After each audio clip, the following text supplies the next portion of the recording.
Cultfigga TV. Revolutionary salute. Revolutionary salute. Like, share, subscribe. Welcome to the House of Revolution. I'm your humble host, the Yao Mean of Revolution. Charlie Kirk. Welcome to the House of Revolution. He lied to white people. Now we got to fix that and tell the truth. It's going to save some lives. Before we get into that, be sure to wipe your feet. That means hit the like button. You in the House of Revolution. Like, share, subscribe, support the platform. Y'all salute, family. We got to help save people from themselves. Charlie Kirk has endangered a lot of white Americans with his lies. And we got to look at some crime statistics to show who's actually harming white Americans. Who's doing this to them? Let's get into the content. Revolution is a way of life, and revolution is for breakfast, lunch, and dinner. I got some revolutionary dinner for y'all. Salute. A white man is calling out his own people, fellow white people. He says white people pretend to care about crime stats, but in actuality, what they really care about is the black people's stats, which he says they misinterpret and change the narrative. Watch this clip, we'll come back and discuss. White people. If crime statistics really mattered to us, we would be talking about white men every damn day.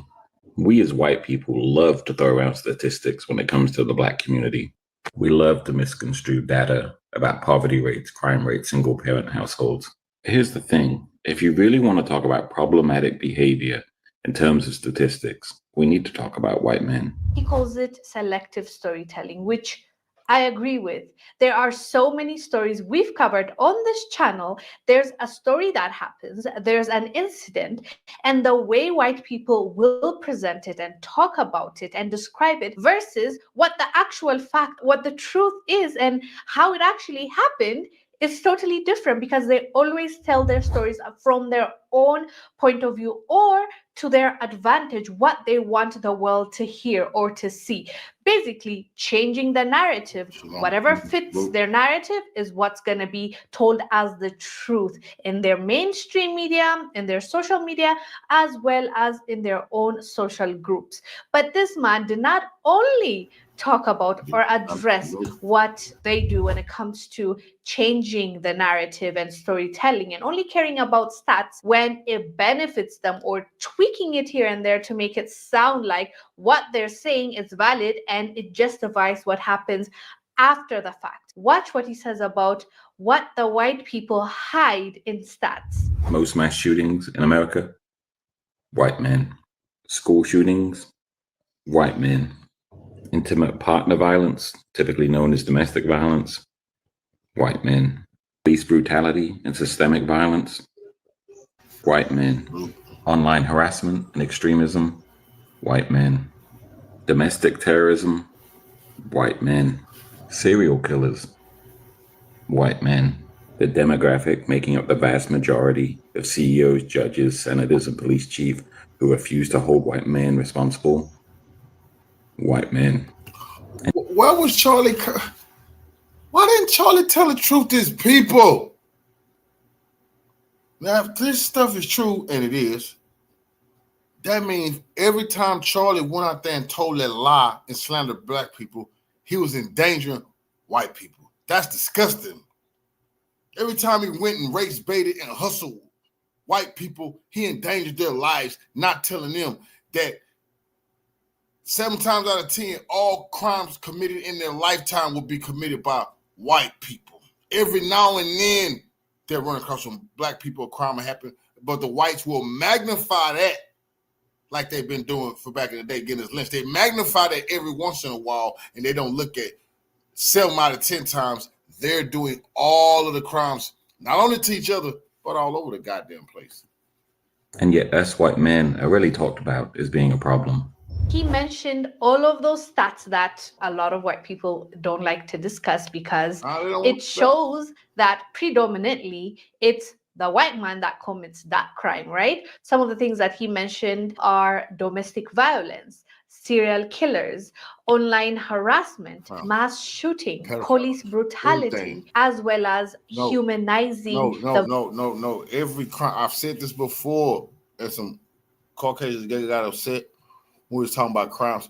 First of all, the Europeans here in America, not the Europeans over there in Europe, because they petty criminals, because the world don't let them get away with that type of shit no more. But the Europeans who are in America call themselves Americans. They are the biggest criminals in the world. They commit the most crimes against humanity, the most crimes against nature, the most environmental crimes. They push the most drugs. They push the most pharmaceutical crimes. They do more poisoning of the rivers than anybody else. More mass murder, more theft. That's just a fact, and the whole world know it. And Charlie Kirk had the audacity to go on these college campuses, knowing he was part of the lineage of the biggest gangsters and criminals on the face of the goddamn planet. And like I said, had he told the truth, it would have saved his life and it would have saved a lot of other white people's lives. But since he decided to lie, a lot of white people died at the hands of other whites because they was looking for somebody else to scapegoat for a crime that was finna be committed. And the whole time it was their own that was going to be doing it to them. The violent crimes some of these white people commit, right? Like the judges and the police officers and the people that are in power try to do their best, including actually the media. They do their best to humanize those that have committed heinous crimes that if they were committed by a Black person, they would have reported on it day and night, talked about how violent this man was and what he did and how he did it, and his face will be plastered all over the news, all over the newspapers. People will see it, right? Who it was exactly. But sometimes you'll hear a crime and you don't even see the picture because they haven't posted it. Whenever you don't see a picture, most of the times it's because the person that committed the crime was not our color, it was a different color. So now they feel they need to hide it. Just recently, we talked about a Zimbabwean doctor that was unalived by a white person. His picture until today has not been posted. Many outlets refused to report on it. If they did report on it, they didn't show his face. Even the police said, no, we don't want to put him in danger. So until we're done with our investigation, we won't show his face. Imagine that happening for other races. It rarely happens. According to reports emerging from Scotland and the United Kingdom, have confirmed the stabbing of a Zimbabwean immigrant and newly graduated PhD holder. The now deceased was identified as Dr. Fortune Gomo, and the violent attack reportedly occurred around dusk time as the victim was walking alongside her 10-year-old daughter on South Road in Dundee. Reportedly, a 20-year-old young man was arrested related to the unaliving of Dr. Fortune. But guess what? The police, as well as the media, is refusing to share with the public who he is and why exactly he did what he did. He is getting his privacy and his rights are being respected, but not the rights of Dr. Fortune to live in this world, to raise her daughter and to contribute to the society in a positive way. So the selective storytelling is actually accurate. What this man is saying is true because they only talk about things and cover stories or stats that shows Black people in a bad light and shows them as the saints that are trying to do their best, but these other folks are not really cooperating to live together in this world and coexist, which is not an accurate representation of the world that we're living in right now. Anyways, fam, let us know down below what your thoughts are about what this white man is saying about his fellow. Oh, he was a saint. See, that's a saint. See, when a white man tell the truth, all that, see, they been called him a nigger lover. They used to beat him and lynch him. Don't you dare tell the truth. No, this is, this is very disgusting. But we got to start looking into this because Charlie Kirk did a bunch of lying and endangered white, and we want to help them. See, I don't want white people to be endangered because they're looking at Blacks and then another white going to kill them. They need to know they have to watch one another because that's what the crime statistics says. Don't believe Charlie. He was a liar who his own lies got him killed. He should have been looking at his fellow man instead of the brother man. 3 police officers killed, 2 remain in critical condition but stable after a shooting this afternoon. It happened in a rural part of York County, about 2 hours west of Philadelphia. Law enforcement sources say the officers were on their way to arrest the shooter when shots were fired. Officials say the suspect is dead after being killed by police. Our chief law enforcement and intelligence analyst, John Miller, joins us now. So what else have you learned about what happened? It's just awful. Well, we've been gathering string on this since this terrible occurrence, with 3 officers dead, 2 others wounded. The question is what brought... This is nothing. These white boys killing these officers left and right just because they feel like it. Get off my property. See, that's how you knew. Yeah, that's how I knew you had rights to your property. These white people, they'll kill these cops. They come on their property. You know, but Fox News and then Charlie Kirk wasn't covering this type of stuff. Ben Shapiro, they're not covering this. Had it been some black Ethiopian or Haitian, they would have covered this shit out. They would still be talking about they want 10 days of mourning for these officers that just was served and protected. But since it's a good old country boy, it's on to the next story. No, we got to cover this story. We can't just skip over this. This going on all over the country. Had these police officers just paid attention to the real crime statistics, not listen to Charlie racist ass Kirk, lie to them, they would have knew, 8 times out of 10, 80% of the time it's going to be a white man kill a white man. So maybe when we go into these situations, domestic violence or white violence, we need to be on guard. Not just we roll up in a black neighborhood and we just ready to go, you know? And nothing happened. But when you go on into the hillbilly neighborhood, 8 times out of 10, you might get killed, officer, by these people. Brought them to this farmhouse in the middle of this rural area. The dead man who has not been identified by authorities, but we're aware of his identity. These charges were filed today, and this involves stalking repeatedly, criminal acts to cause fear, loitering and prowling at night, criminal trespass, simple trespass. So were they going to kind of... They were going to arrest him on these charges. Now, we were also told from our affiliate that neighbors said that the family had moved out a couple of days ago. So it seems something has been building in the domestic situation around that house. Police were coming to arrest him today. But if you look at that scene, there's a long road that leads up to it and a long driveway that leads down to the house. In other words, if you're laying in wait for the police, you could see the police coming from a long way away. Wow. It appears from the... Man, come on, where's the study on this, Charlie? What he did? Ben Shapiro, Benny Johnson, the racist bigot over there trying to run the black eye. When I say so, I'm like, oh man, we got to deliver some pieces to these people because they're trying to get our people lynched and they're hiding this. They know damn well who killing whites. And I'm gonna tell you, people like Ben Shapiro, Benny Johnson, even Captain Kirk, salute family. Kirk, he knew damn well no black man won't do nothing to him. That's why he talk all that shit. If they actually thought we was gonna do something else, they wouldn't be running around here talking all this shit. Them cowards know that. But they know we won't do nothing until they disrespecting us. See, that ain't right. From the idea that the officers showed up with the arrest team and the shooting started so fast, he may have been expecting them and this may have been an ambush, but we're still waiting for more information. Tonight, a tribute to the heroes who came under attack in York County. 3 officers were killed, 2 others injured while serving a warrant at a farm. This is an absolutely tragic and devastating day for York County and for the entire Commonwealth. The suspect dead. Federal officials on the scene and aiding in the investigation. Wednesday night, and the big story in Action News is the latest in that deadly mass shooting against law enforcement officers in York County. This all happening in North Codorus Township, not far from the Maryland border, and about 2 hours from Philadelphia. Oh man, they need to get tough on crime in this area right here. That is the truth. They need the National Guard. See, that's what I'm saying, boy. All right, man, come on. We said we need the National Guard in Chicago. We said okay. You want them in DC? Fine. Memphis? Okay. We went along with that. We want the crime to go down. But once again, we're saying we need National Guards in the area where these white dudes is attacking our troopers. Jumping out the woods with crossbows and shot. Man, lock the county down. We got to go house to house. This serious business. Oh, we can't have this type of vigilante violence on the boys in blue. Yeah.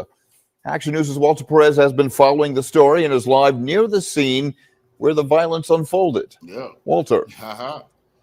And Rick, you can see behind me still a very active crime scene, even at this hour. But the whole thing unfolded at about 2 o'clock this afternoon in this beautiful rural section of York County, Pennsylvania. And we were able to meet up with a neighbor who witnessed the horrific scene. Action News was there as the police procession left the crime scene on its way to the York County Coroner's Office. Just a few hours earlier, we spoke with Dave Miller, who was walking nearby when he heard the hail of gunfire earlier this afternoon. I turned around to come back here to get something else, and I heard the gunshots. And I did see one body hit the ground. I've never heard anything like it. It was all at once, but it did last quite a while. In the end, Pennsylvania State Police Colonel Chris Paris says 5 law enforcement officers from York County were shot, 3 were killed. 2. Damn, bro, but they didn't say nothing about getting tough on crime in that community. I don't understand. Why didn't they talk about it's time to come down tough on these criminals? Huh? These type of criminals getting bail. No, these hillbillies shouldn't be getting no bail. How many times did Cat Barnes out of jail? They look at his record. How many times he was selling moonshine and they let him go? Huh? How many times this dude was selling moonshine? Dude was selling unlicensed tobacco. He ain't got no license to sell that redneck tobacco. He's selling y'all, let him go. Huh? Now look what he did. The man supposed to have been doing $5.99 for them crimes. Come on, now is that bow and arrow registered? Y'all didn't give a damn. Now look what happened to you. 2 Listen that were to transported here to Wellspan in York. They are currently listed in critical but stable condition. The officers were serving a warrant at this farm in the town of North Codorus. We were told it was linked to some kind of domestic dispute, but no further details have been released. But we were told that the gunman was shot and killed by police. While the investigation is ongoing, investigators say there is no lingering threat to the public. A short time after speaking with the families of the officers killed and injured, Governor Shapiro had this to say. This kind of violence isn't okay. We need to do better as a society. We need to help the people who think that picking up a gun, picking up a weapon is the answer. Now, neither the names of the officers involved nor the name of the gunman. You ain't getting away with that, small hat Shapiro. You ain't getting away with that. You see, since this is this guy right here, he looked like that. We just got to do better. I mean, we just got to give each other a hug. We just got to check on one another, see where each other go. What? What happened to getting tough on crime? No stone unturned to these communities is settled, and criminals won't be killing police. That man didn't have his voice raised. Didn't have his veins buzzing out his head. But oh, Lord have mercy, let it be a black person. Lord have mercy, they dog whistling for the lynch. We gonna get tough on crime. Everybody know that shit, man. We gotta get tough on crime. We can kick some niggas' ass, shoot some niggas. We know that's the dog whistle. We shoot some niggas, tough on crime if they say that. So we know when they don't say it, your ass really don't give a damn about no crime. And just like Charlie Kirk, this is crazy. Just like Charlie Kirk, they willing to take some deaths, y'all, so that they can continue abusing us and locking us up forever. Hey, that is the truth. Charlie Kirk just told the truth. He said, all right, we're going to take some gun deaths. He was one of them. But that's the mentality. Okay, you're going to have a weirdo like this killing a couple cops. But by no way will they crack down. No, because they need the blackface Ku Klux Klan to steady commit all these crimes, harassing us, killing us, robbing us. So hell no, they're not going to get tough, clean up the black community. They don't fuck about doing that. Gunmen have been released at this time. Also, Governor Shapiro has ordered U.S. and Commonwealth flags across the state flown at half staff in honor of the officers killed. Reporting live from North Codorus Township, York County, Walter Perez, Channel 6, Action News. Rick? All right, Walter, thank you for that report tonight. Yeah, I don't know if I like the response by Governor Shapiro there, man. This guy's talking about we need to do better. We need to help the people that feel like picking up a gun is the answer to the problems. What? Before we go any further, let me let you know the Tim Black Wolfpack is dedicated, committed, 10 toes down to reporting the truth, unbiased, and not working for any political party. If that sounds good to you, go to jointimblack.com, become a member of the Tim Black Wolfpack. What? We need to help them. Help them not shoot us in the ass. Oh, okay. That makes sense. Help the shooter not kill us. Yeah, man, if I was a police officer, I'd be mad as hell hearing that. We need to help the police. Well, no. We're not going to say help the police. We're not going to say help civilians get out the way. Help shooters. Because this guy did a cop by murder, cop, suicide. Basically. Suicide by cop. That's what this guy did. You know this guy wasn't thinking he was going to go home. He didn't think this was all going to blow over. And he spent out the rest of his days on his cabin or in his house on the field. You know that wasn't what he was thinking. No, man, we got a bunch of zoinked out weirdos in the sticks. These are the type of people my man Oz told me about when he's working and driving in rural areas of West Virginia, areas he don't want to go to. Shit like this with long-ass driveways where they see you coming and then they get flashbacks, Vietnam flashbacks. Flashbacks of people coming on their property. I covered a story a couple years ago about some guy. Shot a bunch of teenagers because they took a wrong turn looking for a party. Shot 2 girls, I think it was. They killed them in their car. It's like a car full of kids going to a party, got lost, no GPS working out that joint, and end up going down the wrong road. And you know, some of these streets, some are private roads, you can't really tell. You make a left, you end up on somebody's road, it's long as hell. You can't just turn around. It's one lane. He got out there, thuka. Man, my condolences to the people that lost loved ones due to this guy. That I guess that's a picture of him with the crossbow. The crazy dude at the bottom. I think it's at some point, man, if you live out there long enough by yourself in like remote areas, you just become a nutcase. You know what I'm saying? You become antisocial. You hit your wife. You abuse your kids.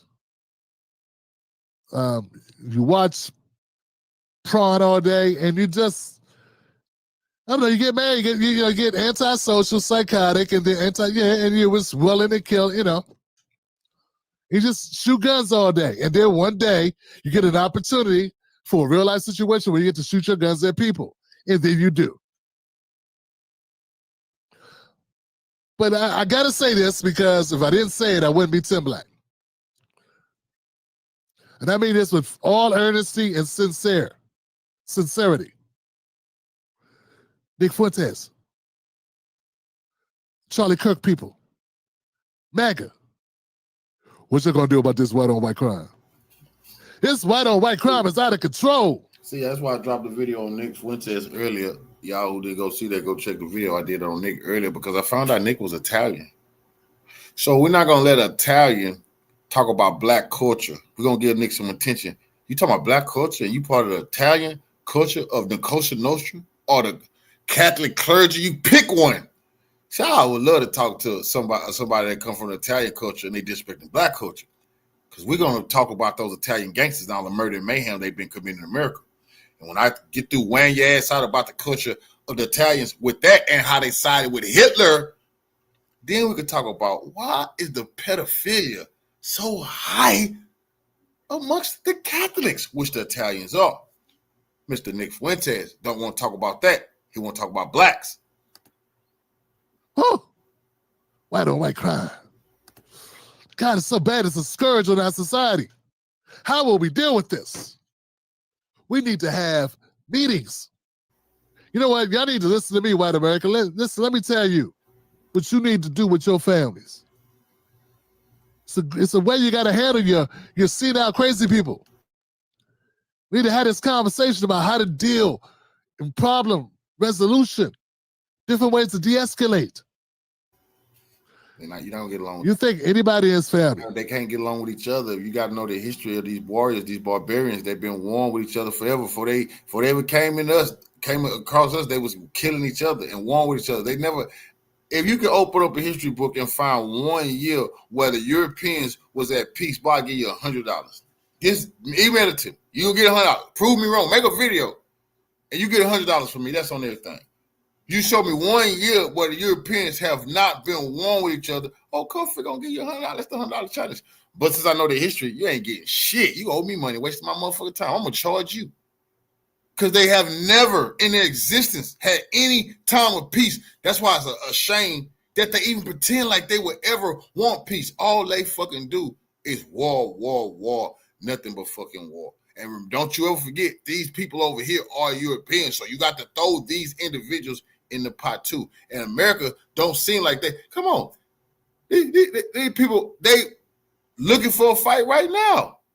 With Afghanistan? With Venezuela? Come on, bro. That's all they do. But that is white aggression, imperialism. But Nick Fuentes, they don't want to talk about that. You can't leave that out the statistics. Do you think anybody in his family knew how volatile he was? You think no one else knew how crazy this guy was? You don't think anybody knows? I mean, he had to come into town for provisions. I bet a little bit of. But see, this is the problem. I'm gonna tell you this. See, that's why some of these black kids, they've been hanging around with white kids, they get to saying that shit. See, growing up in black families, this is the truth. No black kid, I never heard no black kid threaten to kill out his. I fucking kill everybody, mom. I never swear. I stay on TV. I never seen no black kid do that. I'll shoot everybody. What? Are you freaking nuts? But guess what? My white friends, they do talk like that to their parents. I'll fucking kill you. Johnny, all I said was, you not eating pizza tonight. I fucking hate you. I'll kill you and sleep, mom. I deserve pizza. It ain't no joke. This is serious business. You see? See, they threat the threat of killing everybody is always lingering in the air. Mothers and fathers in white families, they walking on eggshells because their kids are killing them in their sleep. And the craziest part is they put guns all around them. They give them access to the weapon they gonna take them out with. And the ones that not taking them out, they're gonna take out the local kids at school, or they went shot up a country club the other day, or they've been going into. It was several mass shootings just today, and they weren't committed by no black people. Work, little bit of detective work. They would have known this guy is not to be trifled with. We need to come in there with a net. We need to send a drone in and a robot. I'm just real talk, man. A little bit of recognizance. Come on, it doesn't look like a town like that that's that rural. They ain't got that much going on. They could have took an extra day and come up with a plan of how to approach this guy. Come on, man. Can't tell me this guy didn't have a reputation for being Looney Tunes. Because I don't think he just became Looney Tunes overnight. This guy probably had a long history of being off his rocker. And just waiting for an opportunity to try this new gun. Yeah. He full metal jacket cleaning his gun. Like Pyle. Yeah. I can clean the gun. You make it nice and clean, sir. It's clean it. It clean the gun. I load my bullet. I load my bullets and I clean my gun. You can't tell me, fam. You can't tell me, fam, with a little due diligence. And just a story like that let you know how sick the media is, bro. That's how they used to get us lynched. Black dude killed some white person. They magnify our people get lynched all over the country, bro. And on that same day, white man that committed hundreds of murders. They never talked about it. Black man, they allege he done it. White mob riot, just like they did on the train. That crazy black dude who he needs to be in jail. He need medication and he need to give him a bunch of time. Goddamn it, killed that Ukrainian lady with that. I didn't laugh at that. That wasn't cute. I didn't like that. Well, I'm not evil, but they evil because they took that one little murder, splashed it all over the internet. They ran with it. Trump talked about it. JD Vance, that is evil, bro. Because then you have this psychopath white dude killed 3 law enforcement officers and they don't say a motherfucking word. What? 3 officers? You say nothing? 1 little Ukrainian lady? Oh, no. That's evil. We know what their intentions is behind that. That's disgusting. You know? That's where we gotta put the magnifying glass on this shit. We running crime statistics. I'll run them every day now because we gotta let them know. We gotta be They're killing each other. Every once in a while, a black person kills them. Every once in a while, you run across them. But 8 times out of 10, they're doing it to each other, and they're doing a bunch of disgusting crimes to one another. Charlie Kirk lied to them. They should be very angry at Charlie Kirk. That's not a joke. He lied to them. He made them feel good about being a bigot, but he put their lives in danger. There couldn't have been a better job done here. Couldn't have been a better way to carry out this exercise, this warrant, than just walking in, bloopy-doop. Hi, excuse me, sir. I was wondering, pow, pow, pow. Oh, God. You don't think it's any way better they could have handled this? I'm just saying, being real here, guys. Man, they didn't want to hurt him. They didn't want to hurt him. Had that been a black man out there on that land, boy, guns would have been out, nigga. They wouldn't have. He would have never got 3 of them. But they going on now, and this old Danny, this old Billy Bob, let's go easy on him, y'all. You probably drunk. Billy Bob laying waiting on their ass. These motherfuckers, now they ain't hand nowhere near a gun. He dropped all 3 of them. Why? Because they listen to Charlie Kirk. And that's one thing they don't understand. Charlie is hustled them, told them it was us. So they're going easy on their criminals, and they losing their life. This man was a violent offender. Weapons supposed to have been drawn. Tactical response. Armored personnel carrier pulling up. But nah, this is this old Billy Bob. Sure, Billy Bob whacked their goddamn ass that day. He live out there in the sticks. He on meth, cheap bourbon, case of Pabst Blue Ribbon. They still sell it. I don't even know if they do. Whatever cheap $6. He lit. Mad at the world. His wife left him months ago. He's out there. Moonshine. He's just out there. Out there. But seriously, man, what we gonna do about this white-on-white crime? We got to do something to resolve it. It has become out of hand. It's an epidemic. What will we do, America? We got to do something, America. Let's band together and fix it. I'm going to start holding seminars. Online, I'm an online training course. So, resolving white-on-white crime. Come on, man. I'm here to do my service, my duty. Like Myron Golden. The Tim Black Show streams Sundays, Mondays, Wednesdays, and Fridays.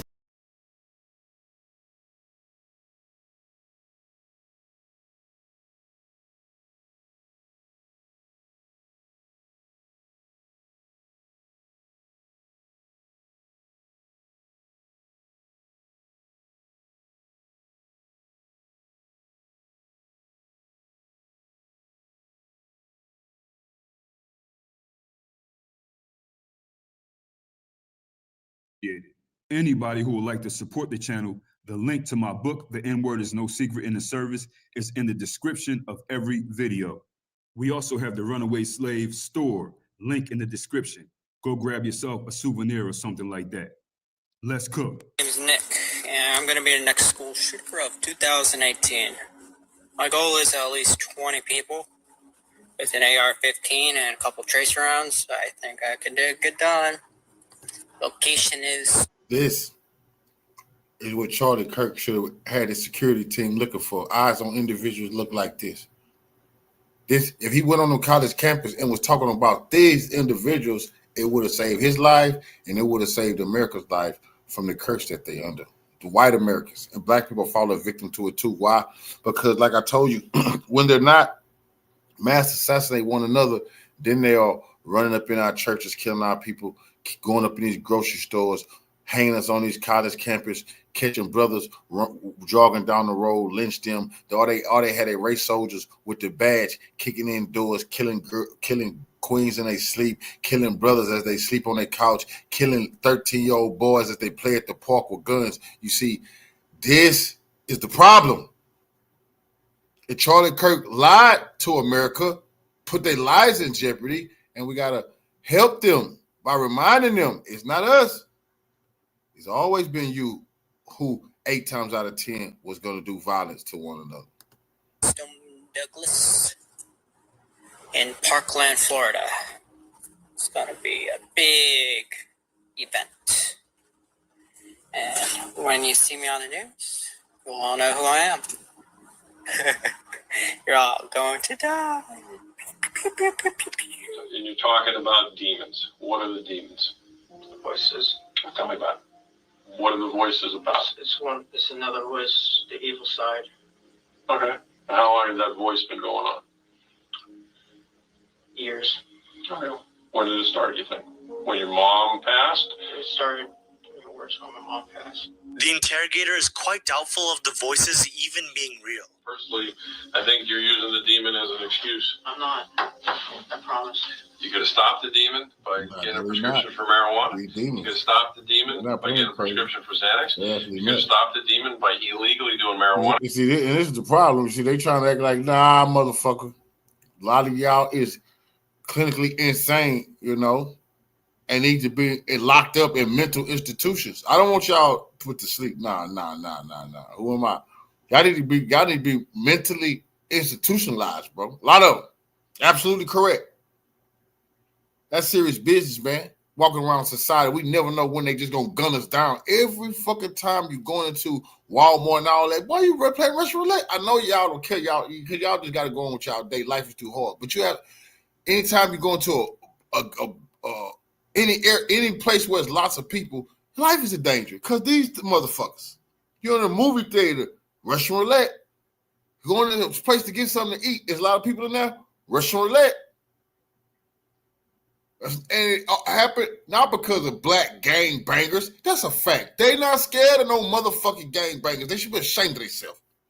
They know who the fuck is terrorizing this society, bro. And Charlie Kirk scammed him, and he cost him his life playing games. Wanted what you were doing anyway. You could have stopped the demon by doing Xanax illegally, which you were doing anyway. You could have stopped the demon anytime you want. You didn't want to stop the demon. No, that's not true. You didn't. You could have. I've given you 4 ways you could have stopped the demon, man. Okay, now you know you're just acting like that because. No. Okay, well, relax. You're just acting like that because I'm making sense. Calm down. I'm making sense, and you don't like when it makes sense. Because it doesn't fit into the story you're telling right now. I'm telling you the story. It's just true. It's just, well, why are you looking at your arm now?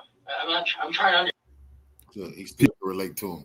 You see, that man cold-blooded killer. Why man ain't got no handcuffs on? Oh, it's little Johnny. It's little Johnny. Let's just understand why they kill all those people. Why the man ain't got a shackle from head to toe? What a fucking face guard on his face. Man's a psychopath. Now, why did you smoke some marijuana? Huh? Then marijuana could have made the demons go away. Johnny, you're raised better than this. All-American. Captain of the swim team. Spelling bee champion. You went to Bible study. Get the fuck out of here. People, that's Nicholas Cruz right there, white American, went into a school and killed 17 people. Now, you notice that he's sitting there afterwards, no knots on his head. Hey, come on, bro. That man killed 17 innocent, precious babies. I don't give a fuck what color they was. We don't do all over here. Those white, little baby, precious babies lost their lives at the hands of this psychopath. And do you see how that cop was treating him? Boy, you could have. I done seen him kill a black girl because she stole a bottle of liquor. Treated her worse. They think you stole something at the dollar store. They'll kick your ass. Knots all over your body. And then white people will be saying, oh, what was he resisting?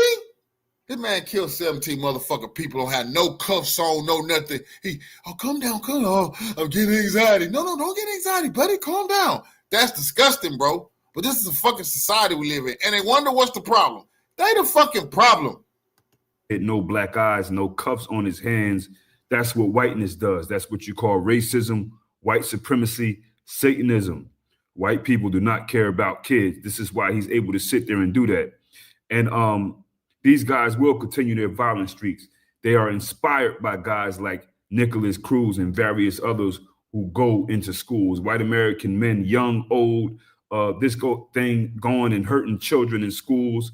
looking for soft targets, shooting up schools, places where there are defenseless people at, small people, places where people are supposed to be protected and learning.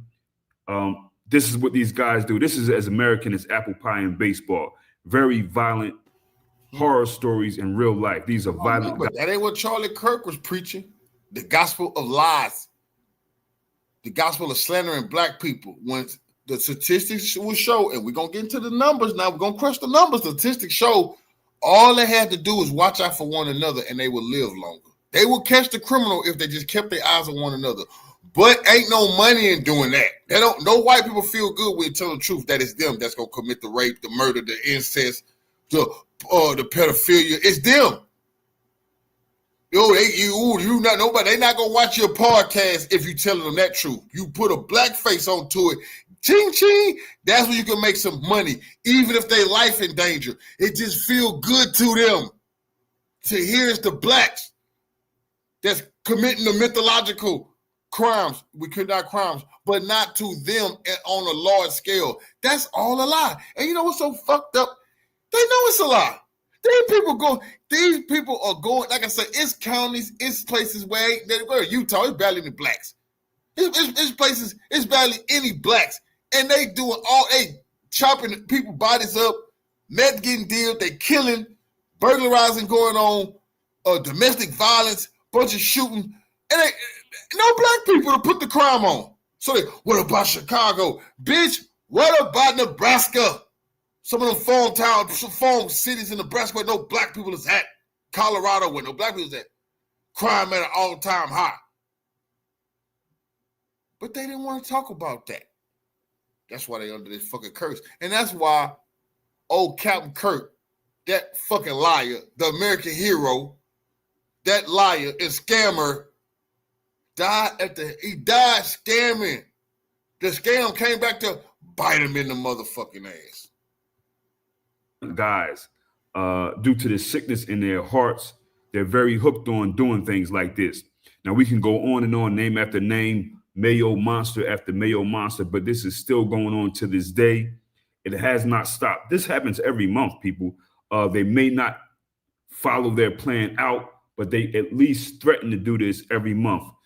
These people will not improve their behavior. Just recently, this month in Massachusetts, this guy right here, Ian Fotheringham. Look at this guy. He's a pale cloud of misery. Okay, looks like a mascot for depression. Well, he wanted to make more people feel just like him, and he decided that he was going to go clap up a school. Ian Fotheringham, 18 years of age. He was just arrested this month for threatening to shoot up a school, okay? Threatening to use a deadly weapon in a public building. That's what he was charged with. He told mental health counselors that he wanted to shoot up a school. He was actually refurbishing guns in his room. He was spotted in the woods behind his school called T-Ticket Elementary School, checking things out, laying down his plan, getting his logistics going or whatever. They said that this guy had photos and a journal referencing the Columbine High School massacre. He owned a large 3D printer, which is capable of producing firearm components. Now, he has an attorney. His attorney said that you can't keep our guy. You got to let him out because there were no illegal weapons found. That wasn't him near the school. That doesn't match. Not Charlie Kirk and Ben Shapiro. I'm telling you about magicians and con artists they are. All right, you had this. Sean really discussing what he's finna do. What they gonna say, oh, he's a communist. The damn lefty. Oh, he's done went woke. That's a scam, bro. They just don't want to say white, radical, young man. And that's a shame on them. Because all these white people running these schools, the trainee, is he white? I don't fuck with cross-dress. I don't care what color was he. Because that's their scam now. That's their scam now. Now they try to say what sexual orientation. No, well, fuck all that. What color is that killer, bro? You ain't getting away from this. Is he a young white killer? Yes. No one can tell me he's a leftist liberal trainee. Is he white committing all these crimes? That's the statistic. They try to make up a whole new fucking category. Match Fotheringham's description. He suffers from a disease, Hey, a nah, this form of motherfucker muscular pedophile. Tell you, man, I dystrophy, know which he is fucked up. Hey, one to kill kids, they don't think he did. He touched them too. He got me fucked up. He touched them too. Look at him, guilty. Man, you can't tell me this man ain't been online trying to get us underage kids. Oh, boy, shit. The devil is a lot. And he want to kill his grandma. This mother definitely. All this having sex with the animals. We got some. They don't think they're getting away from that. I got that on the statistics. I got some of these barbarians doing some very disgusting stuff to the animals. But guess what? Charlie didn't talk about that. We will. They are the ones get arrested more than anybody else for doing those disgusting things to animals. And it's more than you think. It ain't once in a blue moon. Wow, are you crazy? Several times a week, these people is getting arrested for bestiality. That's a fact. What? Charlie don't got them stats? fatal disorder, and he has a history of mental illness. So this is not right. Let him go. The judge ruled that the charge didn't qualify under the state of Massachusetts, the dangerousness statute. So he was released on a $2,500 bail, placed on house arrest. He wears a GPS monitor. So, he pretty much told people what he's going to do. He's going to do it now, and he's going to do it in the future. He's definitely going to do it. I mean, they got to keep this guy on the GPS. You know what? A guy like this, you got to pretty much put him in a zoo. Put him in a room with a GPS monitor and just throw him some. I don't know. Well, that'd be prison, right? I don't know what they're going to do with this guy. Parents claim that they're scared. Man, brotherhood. This is sick. They sex offenders. It shows us police believe that he may have been planning to make his own weapon. Tonight, school leaders were so disturbed by the former Falmouth High School student's alleged threats, they asked police to issue a no trespass order against him at all Falmouth schools. Investigators say he was also obsessed with the Columbine school shooting. I mean, it's your worst nightmare. 18-year-old Ian Fotheringham is being held without bail, accused of plotting to shoot up a Falmouth school. To hear any sort of school shooting threat was alarming. In August, investigators say they were tipped off by mental health counselors that Fotheringham indicated he wanted to shoot up a school and was refurbishing firearms in his room. Detectives didn't find any illegal guns when they searched his house, but they did find his journal with writings obsessing about the Columbine school shooters. See, they hate that shit. They hate that shit. Middle America, man. Nah, bitch, I'm trying to get away from this. Charlie Kirk, y'all got us fucked up, nigga. This bitch ass nigga in the middle. This bitch ass nigga in the middle of America. We seen. Wait, hold on, y'all. Yeah. No, stop. God damn it. We want to see that finely manicured lawn right there. Was the father in the house? Did he have a father? Because they over there running that. They is running the scam that if your father's not in the home, then you commit violence. Huh? If you live in poverty, you see, and your community it's crappy. And the people really don't care. They're on the corner drinking wine and shooting dice and saying what's happening and giving each other doubt. That's what Charlie Kirkman said. This don't look like any that's going on in this place. You feel what I'm saying? And right here, the devil himself was in there plotting to kill a bunch of kids. Illegal guns when they searched his house, but they did find his journal with writings obsessing about the Columbine school shooters. And rambling saying, I hate it here. Dumb expletives should be shot.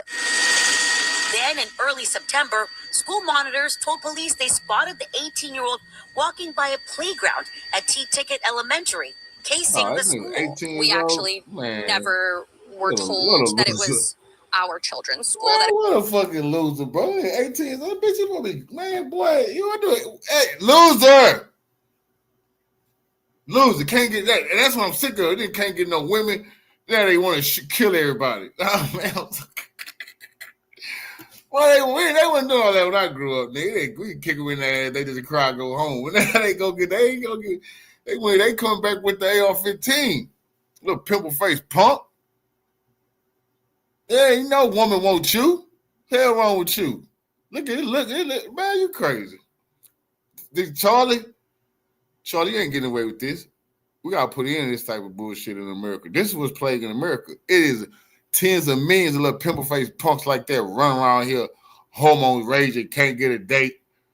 You can't jump, can't play no ball. They ain't going to get no women. Yeah. that it was T-Ticket Elementary School. Parents are frustrated. They say they didn't hear about that incident until now. The communication that we did receive from the district fell short of what I would consider to be satisfactory as far as feeling safe about sending my children to school on Monday. The concerns about fathering him go back to last October. Investigators say the former Falmouth high schooler made threats against the school, saying he was going to hide weapons on the hill behind the restaurant behind the school. The Cape and Islands DA saying a potential tragedy was prevented in this case. I feel so safe with my daughter in their hands. I want that to be clear. But that's for a normal school day. And this isn't a normal school day. And so I would have liked to see something more. I don't think that this thug right here is ever going to do anything positive or change his life. But this is an example of the thugs who people think come out of nowhere and do drastic, crazy, sick things at schools, but they didn't. These guys have been in trouble and arrested numerous times usually, but whiteness gets them over. They get a slap on the wrist, they get a pass, even from their own community. So when they do these big things, they don't have a rap sheet, or if they have one, it's not as serious as it should look. Now let's go to the state of Kentucky. Another 18-year-old white American man teen by the name of Michael Tedder. Now this guy, Michael Tedder right here, he's from a place called Advance, North Carolina. Well, he was just arrested this month for threatening mass violence against the University of Louisville in Kentucky. He was charged with communicating a threat of mass violence on educational property. Now they say that this guy right here was upset over graphic posters placed on campus depicting Charlie Kirk at that event in Utah, whatever, when he got clapped. He's pissed off about that. He called the university demanding that posters be removed. And after he did that, there was a multi-state law enforcement response. They finally found out who he is, who is this guy calling. They traced it to his residence in North Carolina. He was taken into custody, held without bond.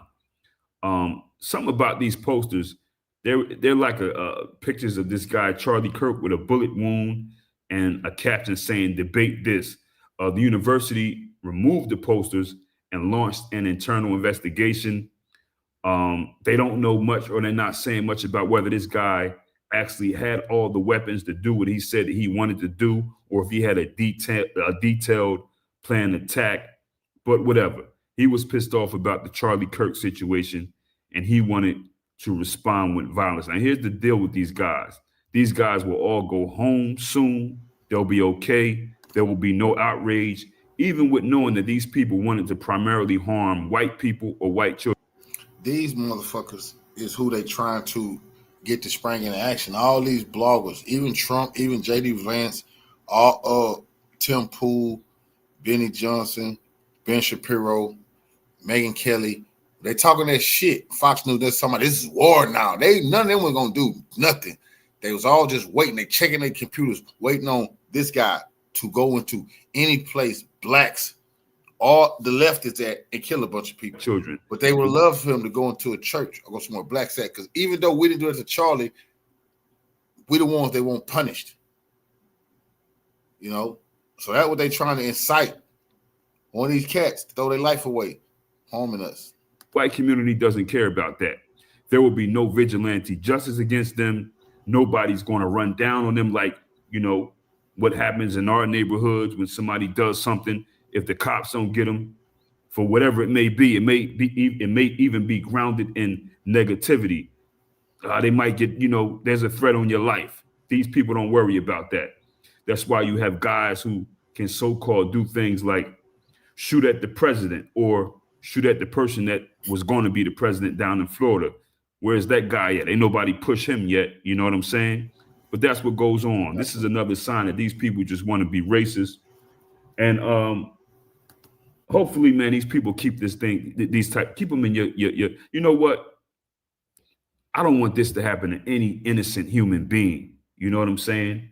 At all. There's no reason why somebody should be at a school or a place as a soft target and some mayo monster should come shooting at them or shooting them up. I wouldn't care who it was, what color they were.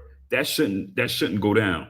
But the thing is, these people that have the power to do things, they have the power, they have the voice, they have the race and the color on their side. They don't put effort into stopping these guys or making sure that these guys get in some serious trouble for what they do. There should be outrage just the fact that that guy was sitting there without cuffs on. These guys' parents live their regular lives. Nobody goes and blows their parents' houses up, whatever. You know what I'm saying? These guys do this, man. Anyway, people, easy.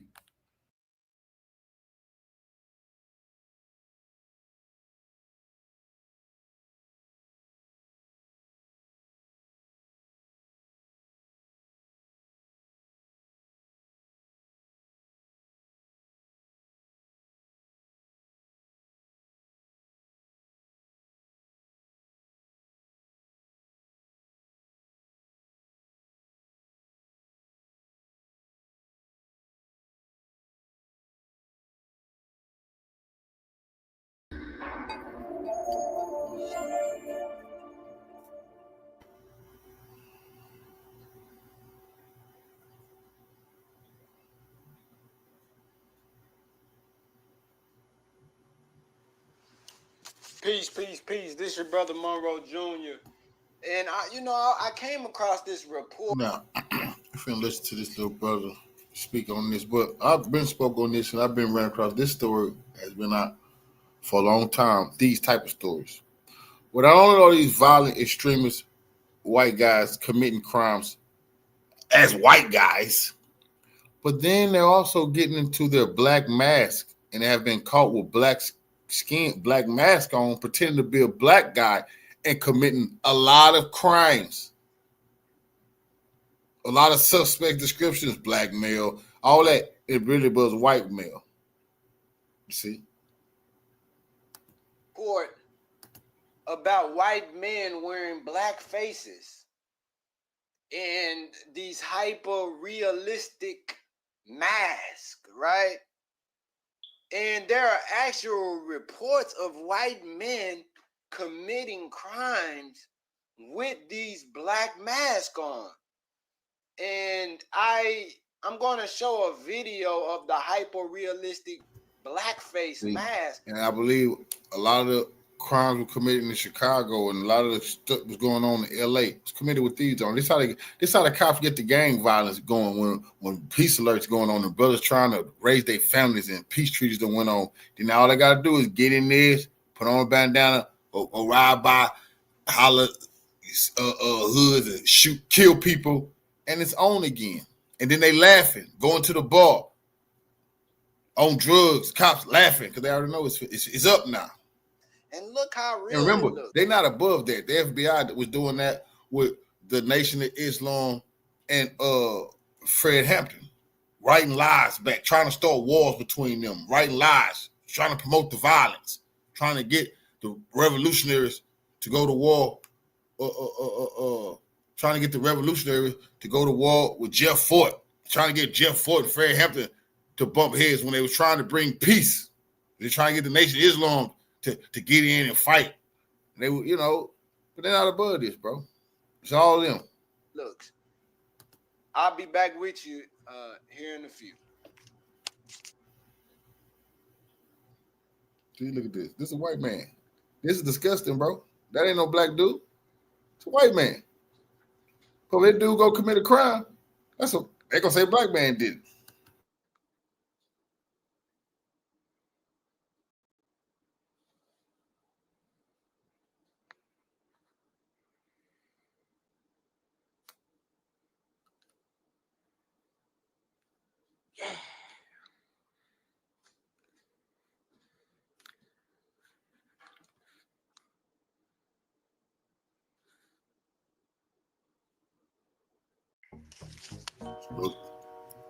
Okay, so you see how clear and transparent that black mask look? It actually kind of insinuates a black face, So don't think that our enemies who will commit murder in their white face right in front of our face, in front of the world, won't pay money to get a black face which I've also read some other reports where a lot of these black faces are sold out. People paying $600, $1,000 for who buying these black faces? That's a good question. Why are they sold out? And this report I'm reading says some years ago, a white man robbed several Ohio banks wearing a hyper-realistic mask of a black man he ordered from Hollywood mask making company, SPFX Mask. He also ordered a matching set of black hands, which he used to rob the banks. An innocent black man was arrested. You can see him on the left, Conrad Zadisky's crimes, and was identified falsely in a lineup by 6 of 7 eyewitnesses, including his mother, after watching the surveillance footage of the crime. He was jailed until after some months when the actual bank robber's girlfriend called the police after finding the mask and a huge sum of money. So here's another black man who took the fall, being falsely accused in the system of white supremacy. And the white man who's always, most times, often behind the scenes, who's the one that throws the stone, who actually commits the crime, hides, right? See, that's what snakes do, man. But we got enemies and adversaries all around us, see, but we haven't realized.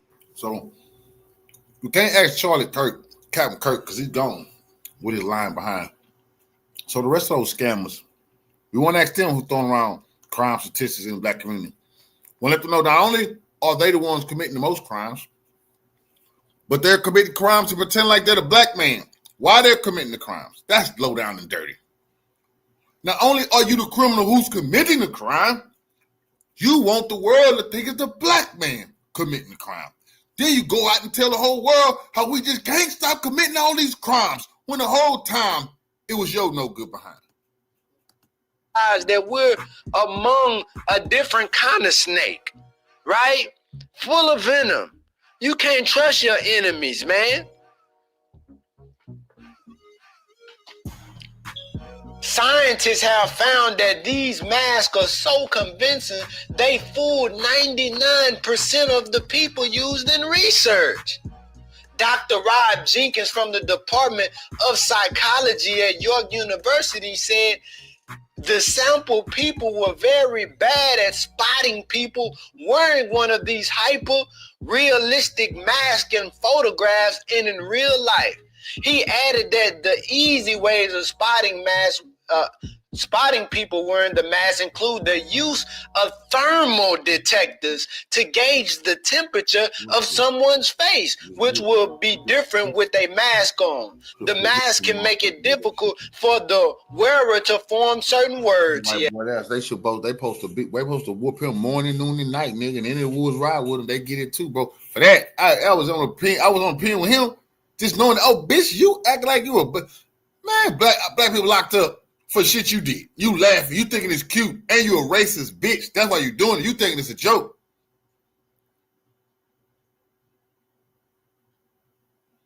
Man, please look at that bitch. Man, please. Boy.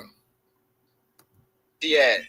With this unnecessary evil, it is not wise to jump to conclusions when crimes are committed. These criminals could be a bunch of white people unapologetically breaking laws in the guise of innocent black men. So we have murders being committed all around the country.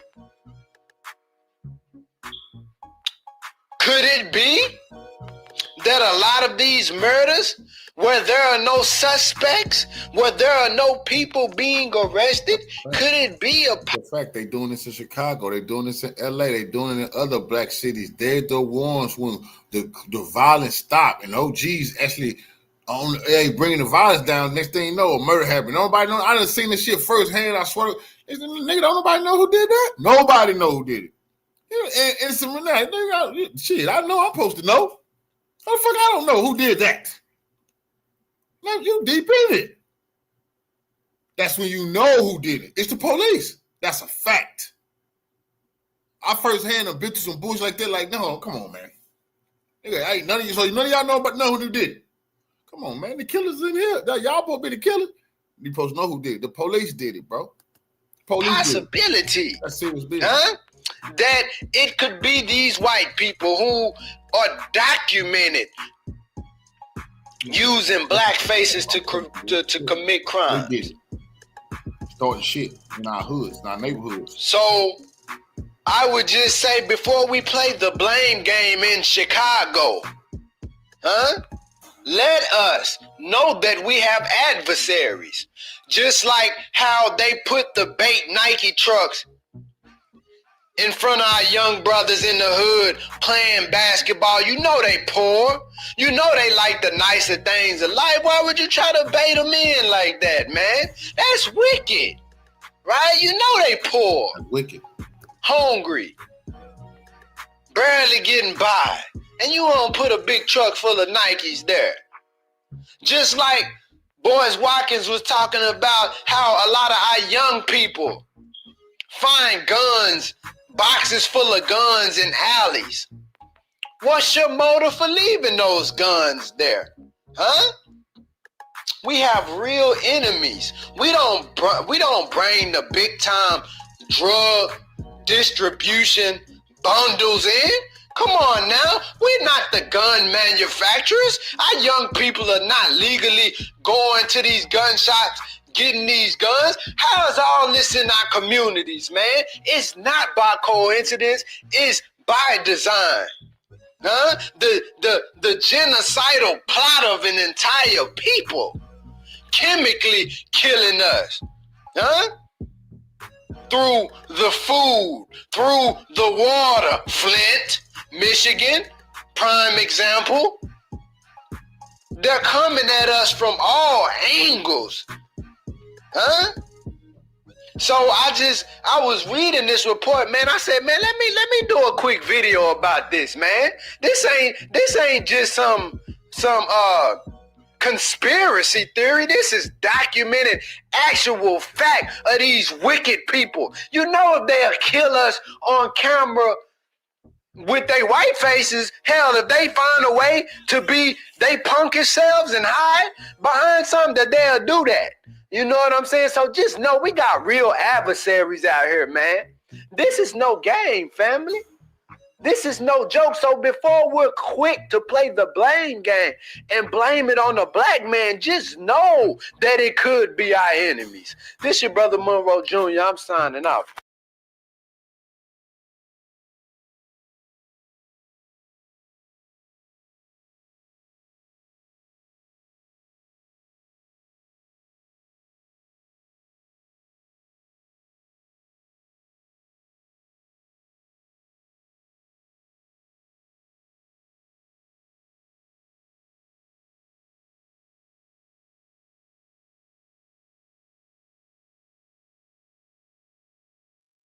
Them folks really love to stretch the truth when it comes to crime statistics and Black people. Check it out. Despite making up 13% of the population, Black people commit more than 50% of crimes. Number one, shut up.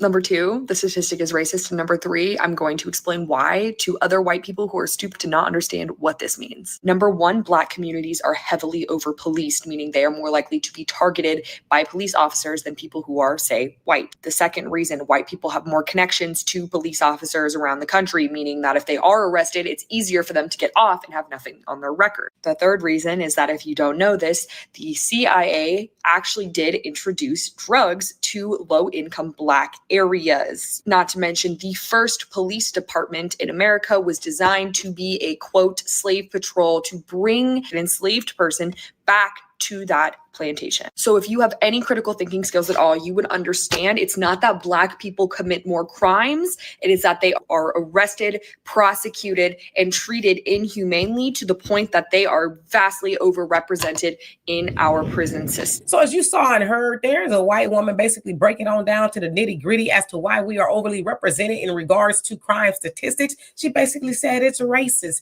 And of course, y'all heard her talk about certain things.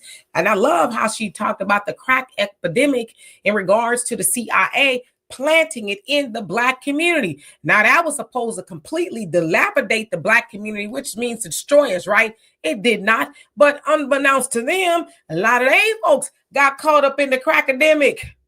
A lot of their folks was, spinning the block talking about you got some of them crack rocks. Anyway, I digress. And as she said, the over-policing of the Black community, which we know that's a thing, right? Even with stop and frisk in New York City in the 90s, they were wanting to stop and frisk people who looked like they were doing crime. And we know that predominantly tripped up Black and brown people. So let's keep it real. But, it did, right? There's a lot of Black people who were caught up in that. That's what you call over-policing. And a lot of men said, hey, I was stopped 20 and 30 times a piece during that whole stop and frisk thing. So to her point, yeah, you got to tell the whole truth. Don't just go to the FBI website and say, Black people are doing these things more than anybody else. Yeah, there's some things that Black people are doing more, but don't gloss over the stuff that y'all folks are doing the most of, which is quite a few things, right? Don't talk about us without talking about you. But see, as I always say, it's going to take them to educate them about them. So anyway, y'all let me know what you think of that. And for more insightful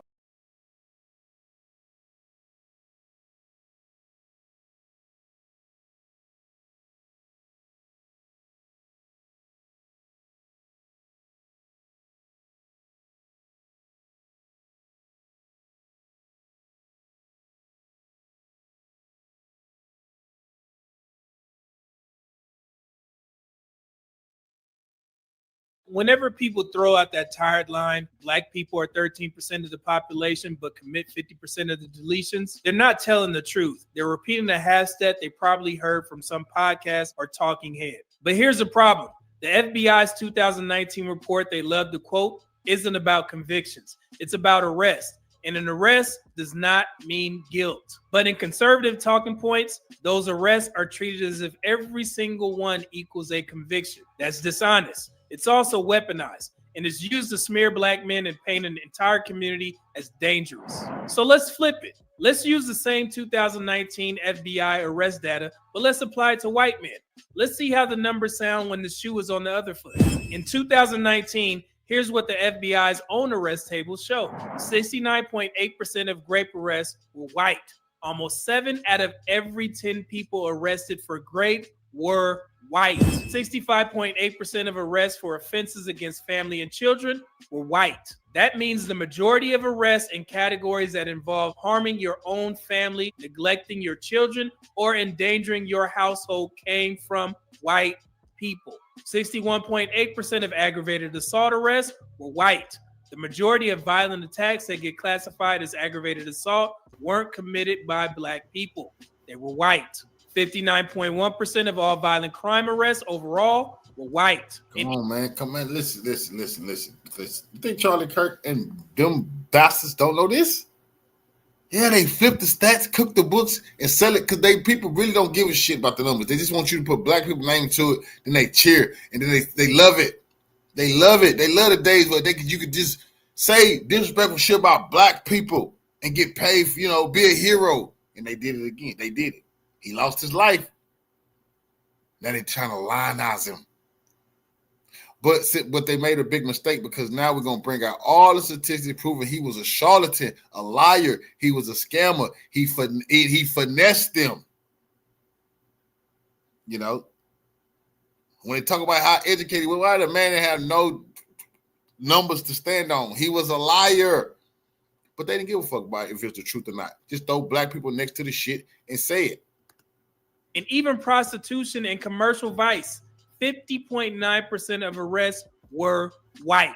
Now, if I use your same logic, the logic people apply to Black men when they scream 50% of deletions, I could say, should women and children in America be afraid of white men? Should we warn our daughters that the biggest threat is white men since they dominate arrests in categories like rape, SA, and family offenses? That sounds extreme, doesn't it? It sounds offensive. It sounds like I'm trying to smear every white man in the country. And that's because I would be. But that's exactly what people do when they take these FBI arrest stats, strip away the context, and weaponize them against black men. Because here's the truth. An arrest is not a conviction. Almost half of all deletions go unsolved every single year. And those arrests, they don't account for policing bias or where law enforcement chooses to focus resources. In most violence. But the most sick part about the Charlie Kirk, Ben Shapiro, Benny Johnson, and the Coons about that scam of blaming black people, this is the sickest part. If they clean up the black community, just start arresting all the black people, that would not help white people. White people is robbing whites. Whites are killing whites. Whites are molesting the young kids. It's white. That's what's so sick. Targeting blacks not going to help them. The only way they're going to have a better society within themselves is they got to fucking start targeting one another. They got to start locking up these whites, dealing with these pedophiles in the white community. These whites that's beating their wives and killing their whole families. You got to deal with that. That is the point. Nobody else talks about. You won't help whites by being racist, bigots towards blacks. And let's help them mean just make them feel like they're better than us. That's the help they want. Just lie to us, but make us feel like we're better than the niggas. Okay, they're committing all the crimes. That make me feel better.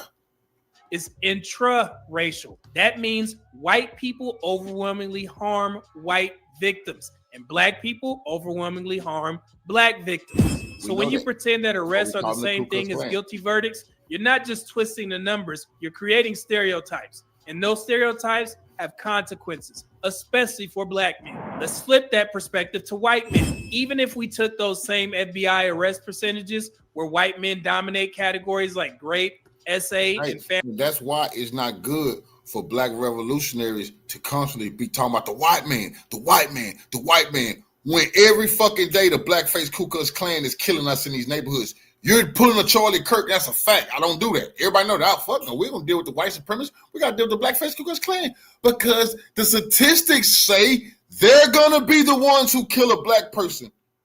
Don't be the black Charlie Kirk swindling black folks. Talking about whitey all fucking day. You watch the niggas who do that because they're the black Charlie Kirk.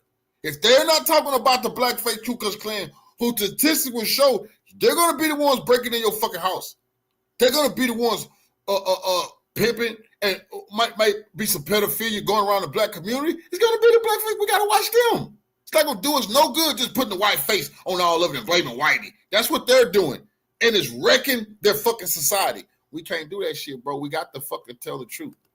Family offenses, the share of the white male population arrested is still just a fraction of a fraction, meaning over 99% of white men aged 18 to 34 are not committing those crimes. So let me ask again, should women and children really be afraid of white men? Of course not. That would be ridiculous, but it's the exact same ridiculous logic that people accept when it's used against black men. So here's the bottom line. Arrests are not convictions. Half of deletions go unsolved every year. Most violence is intraracial. If I wanted to smear white men, I could do it with the FBI arrest percentages, and I could make it sound convincing, but it will be wrong. And if it's wrong to do it to white men, then it's just as wrong to do it to black men, because the 13% versus 50% claim isn't about truth. It's about fear. It's about control. And it's about weaponizing numbers to smear a community that deserves better. And we're not 13% of this fucking country. That's a fucking lie. We about 20. We need to stop letting. No, we more than that. If our crime statistics got to go up, then let it go up. We not 13%. That's them cutting us out of more. Fuck no. They say that forever. Like they've been telling us forever. Oh, it's 22. They still say it's 22 million blacks in this country. That's a fucking you a damn lie. We having kids at an all-time rate. About 50 million of us, bro. They need to stop lying too, bro. I don't say 13% of this fucking country is black. We got way more than that. I know a lot of black people ain't never been on a fucking census. That's how they count this shit. Never been on those census. They ain't getting on those census. They're like that. You know where the arrest warrants come to. I never was on a census till I got 40 years old. Never on a. Are you kidding me? Oh fuck your task force. You trying to hit my house? I ain't getting on that shit. 50 million black people, way more than 13%. That's bullshit numbers, bro. I'm tired of that. Black people need to stop saying that shit. You cutting your own throat. You giving them way more. They not even having kids like that, bro. They not even having kids. They losing kids at an alarming rate. They can't reproduce. and they still telling you only 13%. Man, hell no, bro. That's bullshit. You people lie about every fucking thing. Man, you might, yeah, we this shit. Boy, you don't know. I don't know how many of us here. It might be more than 50. It might be 60 million of us now. It ain't no 22 million. The FBI statistics for crime, right? So we're going to go down to it. Now, when it comes to homicides,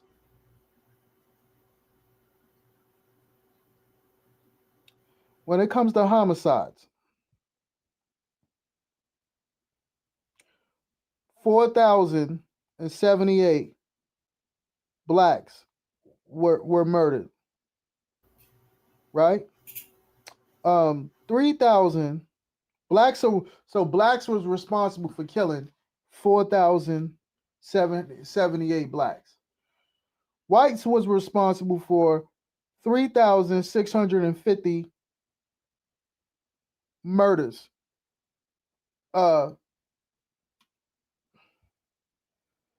Right now, black people are 13% of the 14% of the population.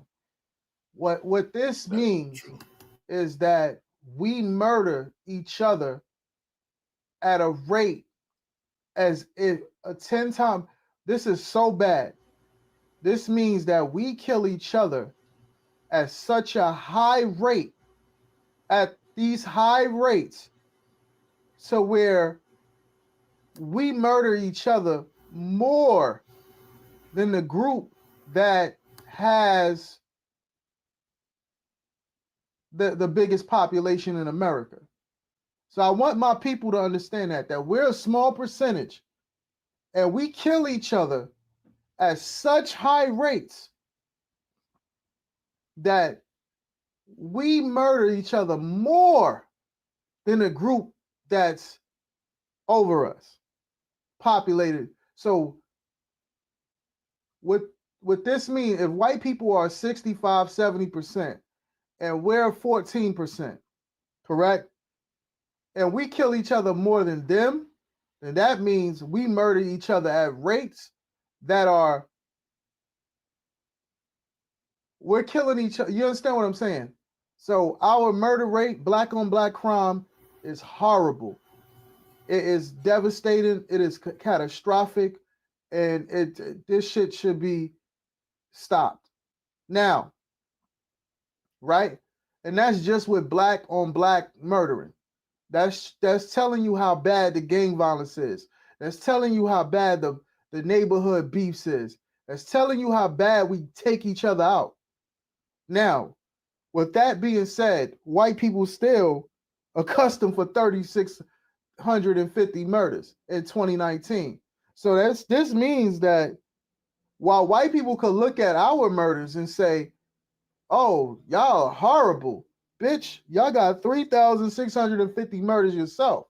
So y'all kill each other as well. So y'all are not innocent. Y'all murder each other. Y'all are still responsible for 36. So now, even though this brother having a hard time getting through these stats, I still want to look through. And this was a 2009 FBI crime stats a lot of people is using. And what I want to, like I said before, it is easy to get through their head. Even if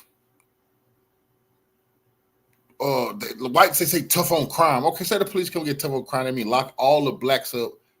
Stop the blacks from being able to go. Segregation. Say we do segregation. Keep the blacks away from the whites. Now, whites be like, yes, thank you. That's not going to stop them from having 3,000 murders. They're killing each other. That's not going to stop. The burglary's not going to go down in their communities. They're robbing each other. The fentanyl still get pushed. The prostitution, the pedophilia still going to be at an alarming rate, all-time high, because that's not us. That's them. That's what Charlie the liar, Captain Kirk, Captain America, may rest in peace. That's what he didn't tell his people, that it was all a scam and all a lie. We just blaming the blacks. We're the problem. Because the black community cleaned up, we really be pissed because they doing good again. They still will have hell in their communities because they're doing it to each other. While we get looked at for our murders that we commit, And we are, and it is horrible. At the same time, you still kill each other too. It's just at lower rates, but overall, y'all still kill each other. So while black people are looked at as bad for all the murders we looked at for, right? So think about it. All the murders that we do to each other at the high rates, they make up for that damn near 30. What's 36, 3,650? How far is that from 4,078? That's not a long shot. So that's showing you that white people kill each other. So white people commit crime, white people kill each other. So we still in the same range. Bro.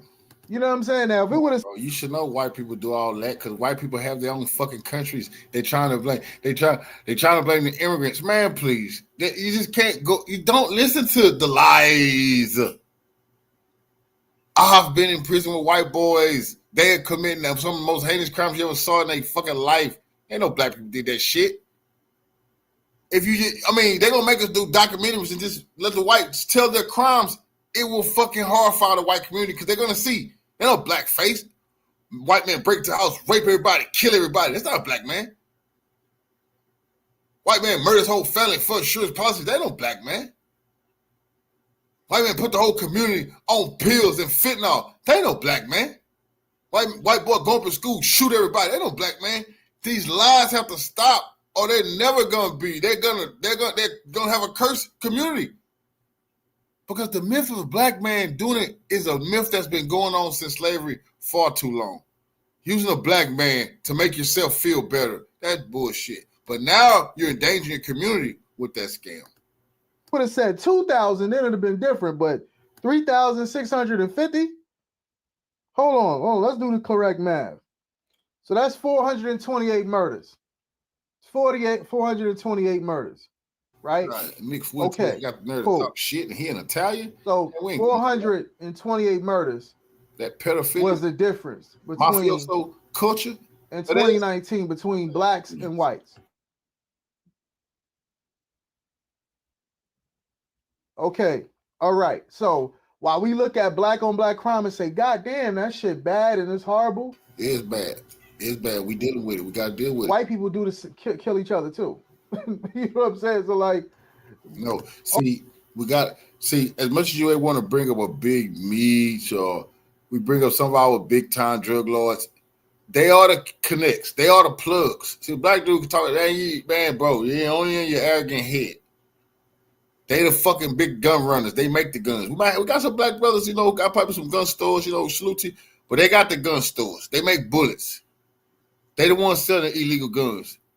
They the ones, these white boys, they the ones tied in with the cartel. They are the fucking cartel. They keep the cartels going. Whites is the biggest fucking crime bosses and crime lords. That's just the fucking truth. So that's what Ben Shapiro, that's what Charlie Kirk, they don't want to look at. They want to talk about tackle crime. When you going to tackle the Hells Angels? Ain't no way you bringing up no blood, no Crip, no GD, no BD. You don't bring up the Hells Angels and the BDs. Are you crazy?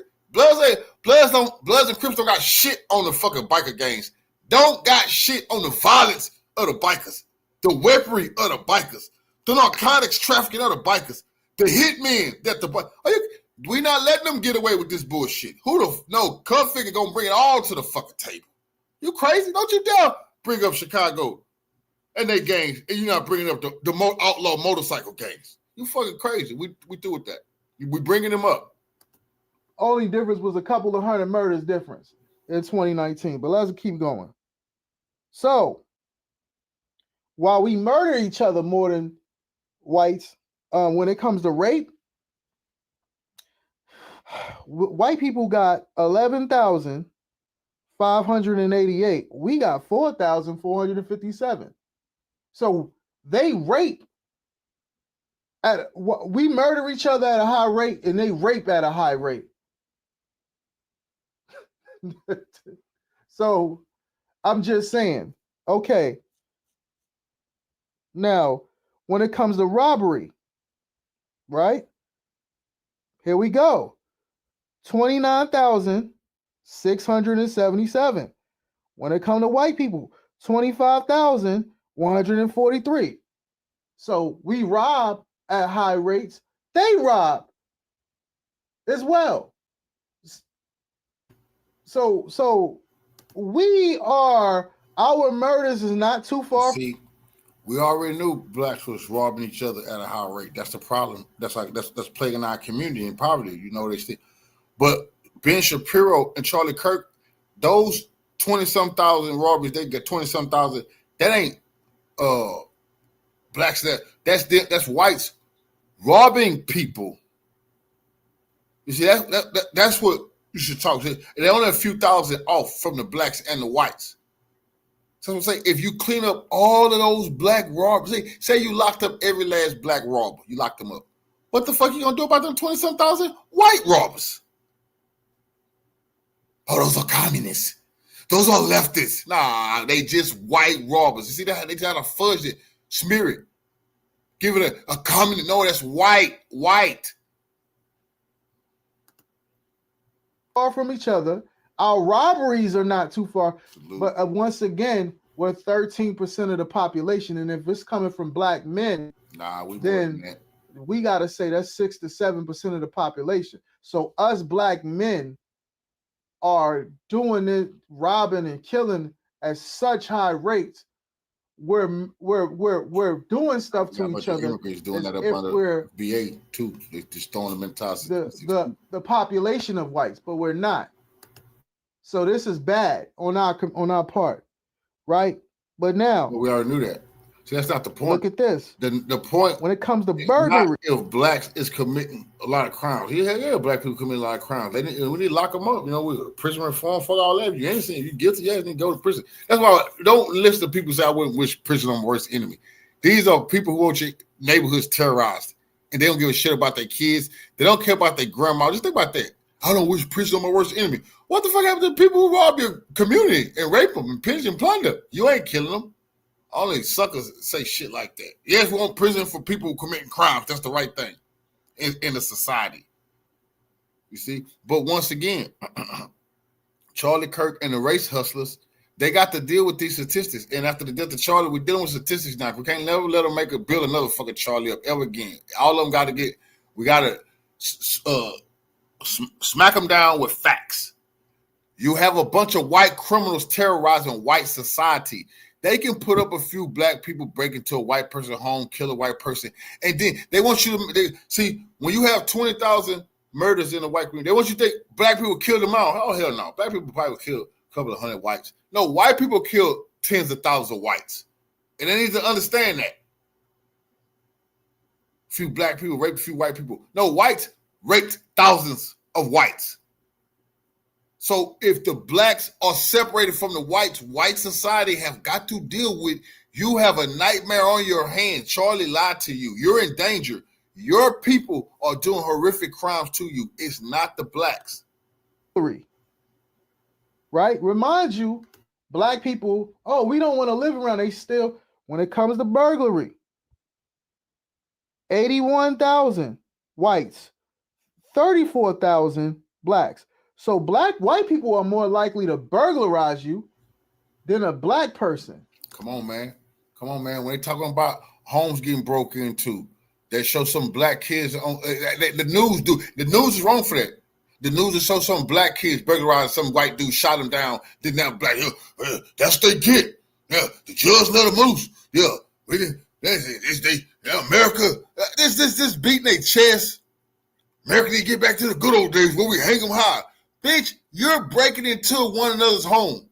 You're doing it. Your sons and drunk ass uncles and fathers, meth head ass dope fiends is burglarizing each other. It's not the blacks. They don't look at the black statistics. And then they take the black statistics and then say, see, this is what blacks doing to all of America. Oh, bitch, what about you? Yeah, let's look at your statistics. No. Listen, we're talking about the blacks right now. When we gonna get to y'all? Never. They never want to get to them. No, we're getting to y'all ass today, tomorrow, and the day after that. Right? And they got us by thousands. Yeah, because they big time criminals. Larceny theft. Shit. Blacks, 178. Whites, 393,000.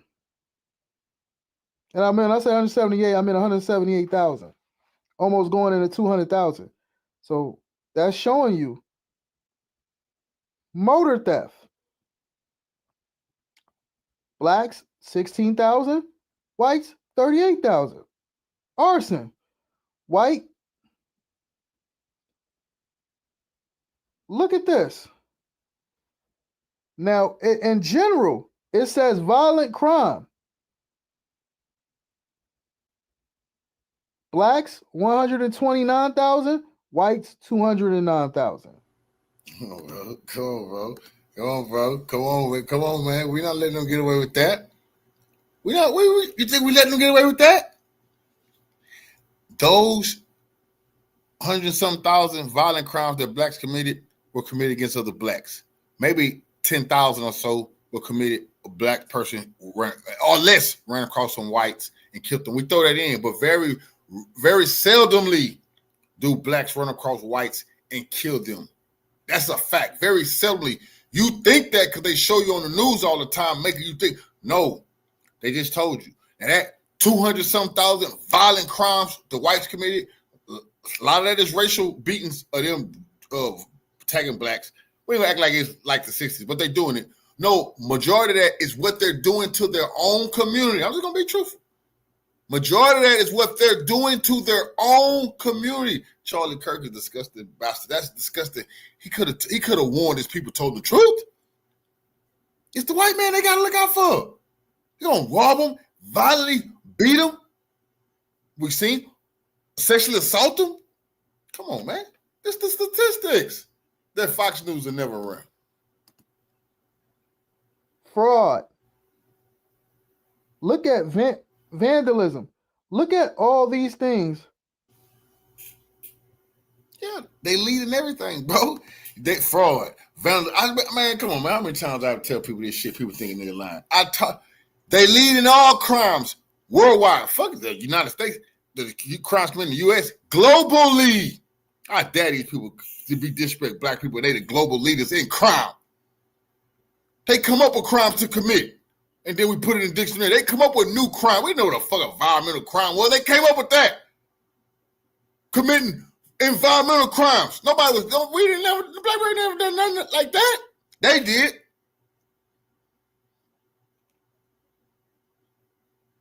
Crimes against humanity. We didn't know what that was. That means you just killing everybody. You're just too terrible. Terrorizing everything. You don't give a fuck about the humanity in a person. Why? We had to come up with a crime against humanity because of them. They want to talk about who committing crimes.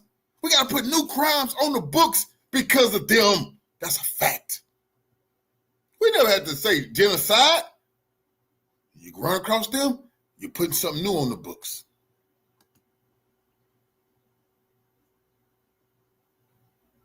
Prostitution. Oh, Lord. Let's get to the sex offenses. Come on, man. Blacks, 5,000. Whites, 21,000. Come on, man. Come on, man. Don't. Whoa, stop right there. Pervert ass, pedophile, black dudes, 5,000. I dare y'all. We'll give you 10,000 knots across your head doing that type of. But 20,000. Quadruple the amount of perverts. That's like, there's more of us in America. Yeah, more fucking perverts in America. And you talking about black people? Now, they got 20-some thousand perverted whites that year alone who got arrested. The rest of them, they let go away because they was keying to the sheriffs and keying to the deputies, and they was the judges, and they was the police. Don't never forget that part. A lot of them didn't get charged with it. Imagine they leading and all these. Oh, bro, this was so disgusting. They got white privilege.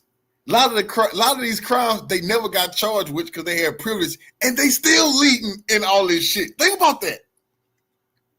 They cooked the numbers, and they still leading. So you know if the real numbers was here, they hands down leading the race, and it ain't even close.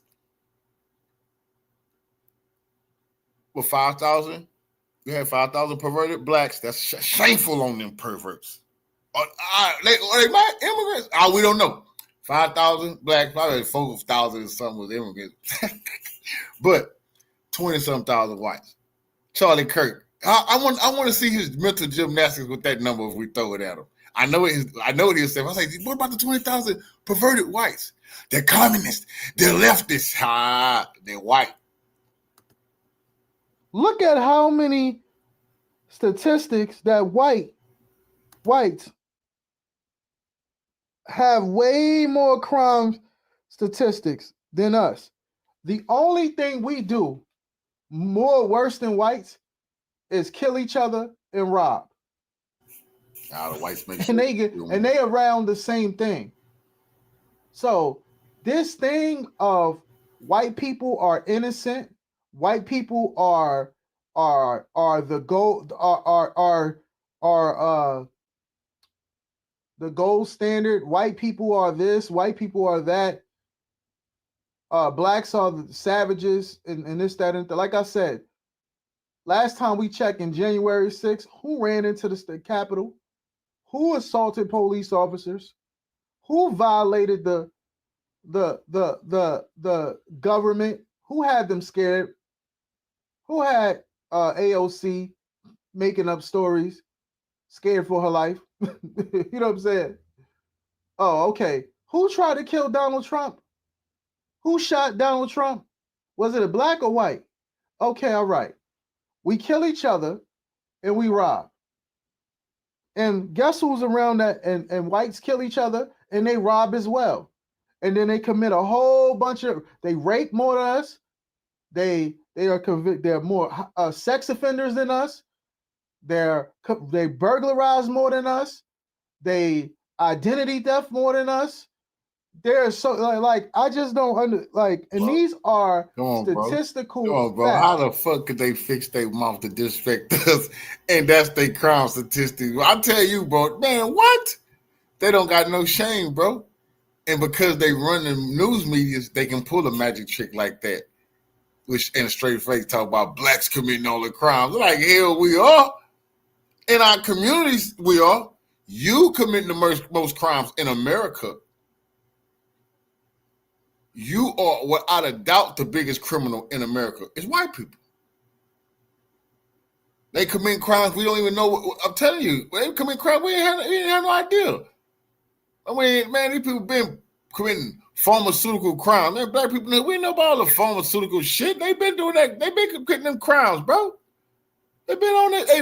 Man, they introducing black people to this shit, drugs and shit. Then they just blame us on the news. Man, these people is the big junk. They are the producers of this shit. Then some dumbass black person just come up and say he the face. You be the face. And the whole time it's some white dude. You never know because they niggas tell you they the plug. They going to some white boy house, a little Mexican house, and getting all the drugs they can get. Come back to the hood, they acting real big time. That whole time white boy is the boss. Because they got access to everything. Because guess what? The sheriffs, the police, I've been finding this out. They really don't give a fuck about busting. They don't give a fuck about busting the white boys like that, man. They love to see them white boys doing better as long as they don't act like a nigga. Clean up, they get clean cut, take care of their families, I'm not lying, go to football, baseball games, you know. And the sheriffs, they won't bust these people. They'll let them stack their money. They won't let no black people do that shit, though. But when you deep enough and you figure out like, oh shit, these white boys, they the motherfuckers the ones, they got every motherfucking thing. Why? Because they're white. You think that you believe it's the Mexicans too? Oh, nigga, please. They work for the white boys too. So when people bring up crime, just know there's only two categories where we outnumber blacks. Blacks outnumber whites, and that's robbery and motherfucking murder. We kill each other more than them, and we rob more than them. And guess what? The murders, they only 428 off. Robberies, they only 1,000, maybe 1,000 off. We had 26,000. What they were? We had I'm sorry, 29,000. I'm sorry, I looked at that wrong. So that we got them about 4,000. Yeah, so we got them in murder and robbery. But every other crime, larceny, motor vehicle theft, and then when it comes to just violent crimes, they got us They got us 209,000. They got us by a couple of thousand. You know, property crime. We got 200 and some thousand, 231,000. They got, so white people lead in every damn near every, just think about it. When it comes to all these sex offenders, they got us about 15,000. Let's see. They got us in gambling. Offenses against family and children. Blacks, 16,000. Whites, 38,000. Driving under the influence. Blacks, 90,000. Whites, 526,000. Okay. White people lead in crime. We should ask them, are they committing are they doing all these murders, all these larcenies, all this fraud, all this prostitution? Are they doing all this pedophilia, all this narcotics trafficking? Are they doing this and they had their father in the home? I thought you only commit those crimes when you have a fatherless home and grew up in poverty. That's what we should be asking them. Because when they look at that crime, they say, well, fatherless home. You doing more crimes and your pops is there. So what's happening? What's going on? What's going on with that? They're, oh shit. Oh, they on to our bullshit. Yes. You have a father in the home. So that's more than you have a father in the home and you still committing all the crimes you saying that black people doing, bro. I thought if the father was in the home, see, that's just a scam. I thought if the father was in the home, you won't be doing what the niggas is doing. Because see, the father in the home did not, see, the father in the home didn't stop the whites from killing and selling drugs and pimping and being, pedophile and robbing and raping. They did more. They fathers go along with their bullshit. A lot of black folks will go along with your bullshit, nigga. You get your ass getting whooped. You got to call CPS. No, the white fathers went along with all of the pornography, the rape, the murder. Not all of them, but a lot of them. That's what the statistics show. Went along with all of the bullshit little Johnny was doing. You see? Raised that little fucking school shooter, and now look what he's become. And still lied and said, you got to watch the black guys, knowing it was Lil Billy. Commit way more crimes than blacks. The only thing we do is rob and kill each other. Nah, I gotta go back over that's the only thing we do more than them. Nah, that's probably off too. We ain't doing that more than them. We don't do nothing. All the other crimes think about it. Every other category. I ain't giving them that. Ain't no way in hell we rob and kill more than these people. That's a fucking lie, bro. Them numbers. I just told you, nigga. Them killing. Them people killing in blackface, bro. The descriptions is off and shit like that. People getting wrongfully convicted for murders. White people with blackface did. That's white people robbing with blackface on. Black people getting like. And another thing, black people is also 60 or 70% more likely to get their sentence overturned for wrongful conviction. So that's another thing they got thrown into this statistic. See, when they saying blacks for the murder, we've been wrongfully convicted more. Blacks for the robbery, we've been convicted, wrongfully convicted of those robberies more. That's a fact. So I knew it. So we can't give them no statistic because we also lead in wrongful convictions. So anything we more than them on, hell no, that's where the wrongful convictions took place. Just this is 2 out of, let's count it. So that's 1, 2, 3, 4, 5, 6, 7, 8, 9, 10, 11, 12, 13, 14, 15, 16, 17, 18. So only 2 categories out of 18. And it said 69% of the people arrested was white.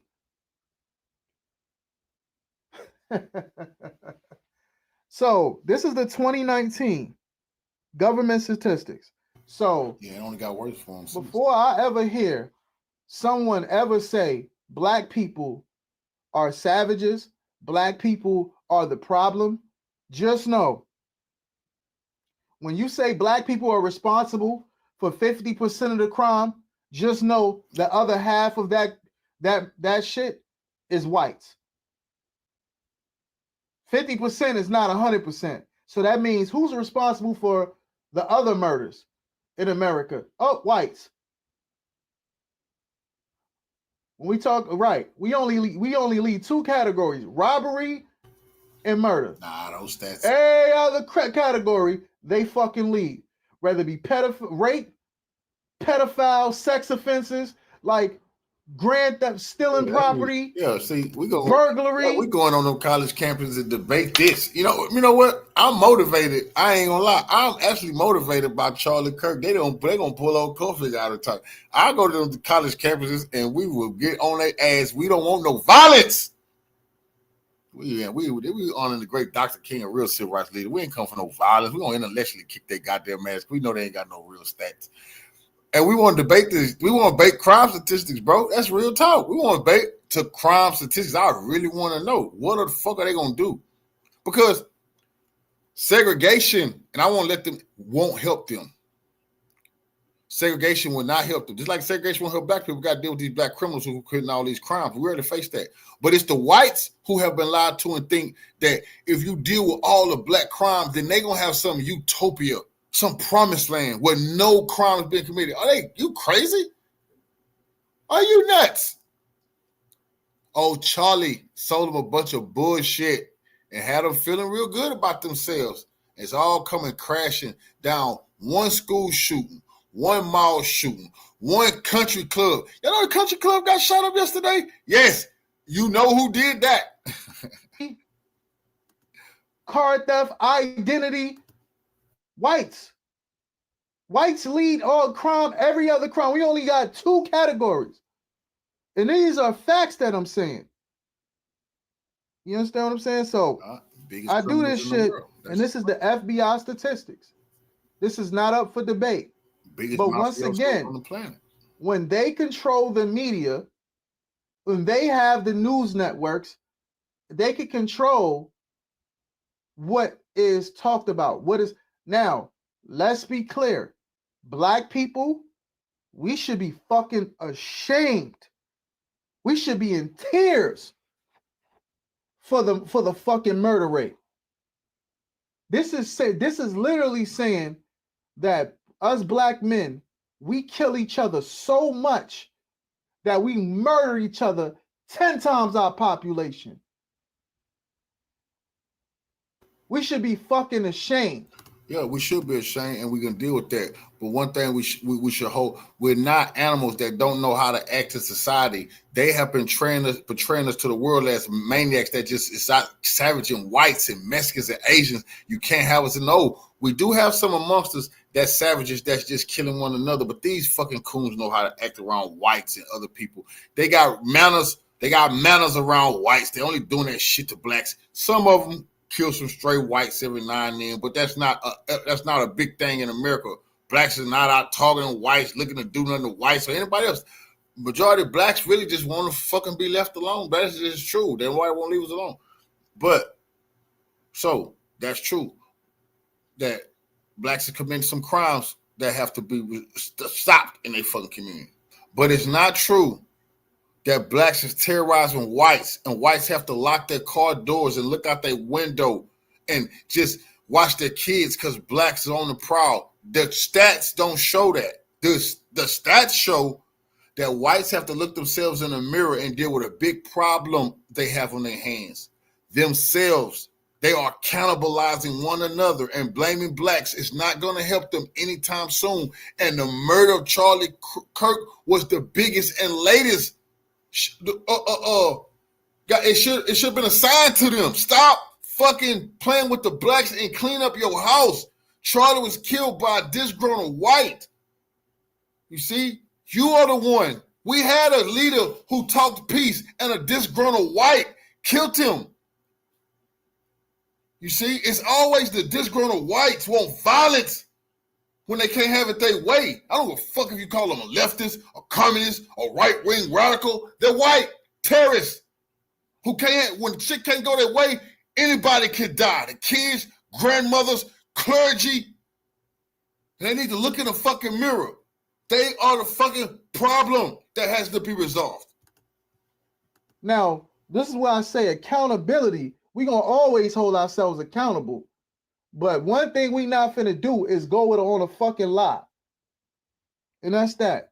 These are statistical facts. So if anybody, Myron Gaines, Piers Morgan, Mark Lamar, anybody got something to say, these are statistics. The truth is, black people don't even have it in them to kill all the whites. That's just a fantasy some radical blacks talk about. We already had a time in civilization. We could have killed every fucking white person on this planet. We didn't do that. We educated them. We picked them up out of caveman status. We taught them how to season their food. We brought them out the fucking cold. We taught them mathematics, how to read and what write. We taught them irrigation. We taught them navigation. We taught them the stars. We taught them all that shit. That's just a fact. Charlie Kirk don't want to talk about that. And they stabbed us in the back. And it's a bunch of some of our people. But guess what? They was only able to do that with the help of boule type niggas. Sided with them. That's the true story of what happened to us. House niggas sided with the whites. You see, and we trying to regroup ever since, but we never had any intention on killing all of them. They have tried to mass murder all of us. It's impossible. You see what I'm saying? We are the creator of all species. We're creating another motherfucking species. We're creator of all different races of people on this planet. That's why they pitch. They wouldn't be here without us. They teach that in their own fucking schools, that they all came from us. You know?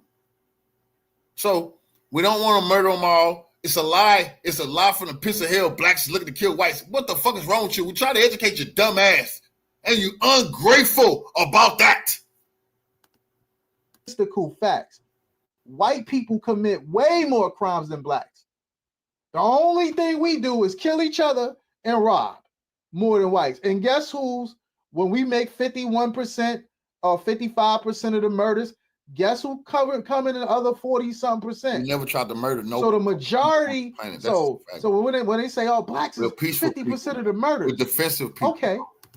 You can say that. Defensive people, bro. We don't like offensive. We'll do it when it's time. We are defensive people. We are building civilization. The problem is we taught a society of civilization destroyers, and the civilization destroyers are in power. The civilization builders are we're subjects to them. That's a fact. The destroyers of worlds are in power, you know, and that's just a problem. And they are destroyers, and they want to blame us, but it don't add up because we had our chance. Now they got their chance, and they're trying to kill every fucking body on the fucking planet now that they in power. That's a fact, bro. And they saying if they can't have certain shit, everybody will fucking die. They'll kill everybody. That's a fact. That's something Charlie Kirk don't want to talk about. America, the only fucking country in this world, threatening everybody to die if they don't get their way. That, but the other half covers that. Cream violence. Whites. So let's run it back. 4,708 murders in 2019. Whites, 3,650. So for white people to look at us and say, damn, look at all these murders that black people do when they commit almost just as much murders as us. The hypocrisy. But once again, a lot of the times they getting away, they doing more killing is justified. Don't forget those numbers. You still have a bunch of dead bodies. Oh, and then also remember, we didn't get to stand your ground. So a lot of brothers got locked up for murder. It was self-defense. They're not gonna see. That's why the numbers against us is bullshit. We hit with the bullshit. We supposed to got stand your ground. They didn't give it to us. We got hit with the murder. They got stand your ground. They supposed to got hit with the murder. So their statistics went down. Our statistics went up. See what I'm saying? Even when they fudge statistics, bro, it's still showing you they're the fucking problem.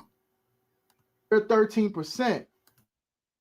And when we looking at it, this is mostly coming from black men, 6 to 7%.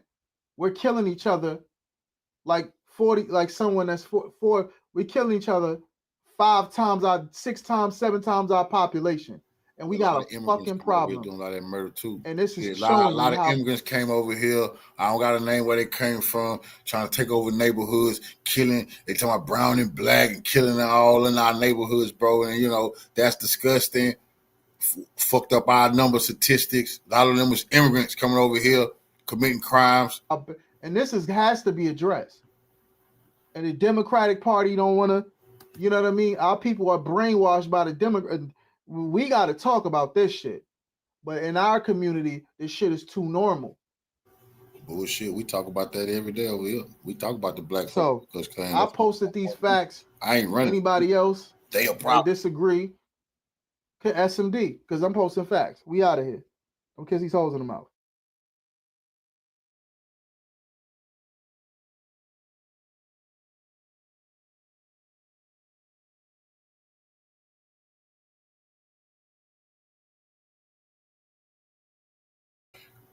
Now, I want to put a face and a story to some of what we're talking about because, you know, to see the numbers tell you who the most disgusting in America, but if you don't see the face, it's blank. Who do the most vile stuff? You see the numbers and it say a group of people, but you can't picture them. But if I put the picture up and a video up, and then we go into this story, we're going to go into this story because this is icing on the cake. Just us. Charlie Kirk would never do this. This story time. Florida couple caught with a lot of disgusting child pedophilia, and they also was having sex with dogs. They're a family that looked perfect in pictures. But the photos found on their phone unveiled an alleged gross, disgusting, and terrifying secret. This Florida couple, one a firefighter, one a real estate agent, now accused of the unthinkable. One a firefighter, one a real estate agent, love pedophilia, and love bestiality. This is their culture. If Nick Fuentes want to talk about culture, disgusting Italian pervert, but they think I don't know about the man boy culture. And if you ask any of them, you can't get away from it. Where do their cultures go back to? America, all of them, they're gonna go back to Greek and Rome. Greece and Rome. Good. Go back there. I'm a historian. I'll go with you. We see no statues. We know what those statues mean when you see the children with those grown men.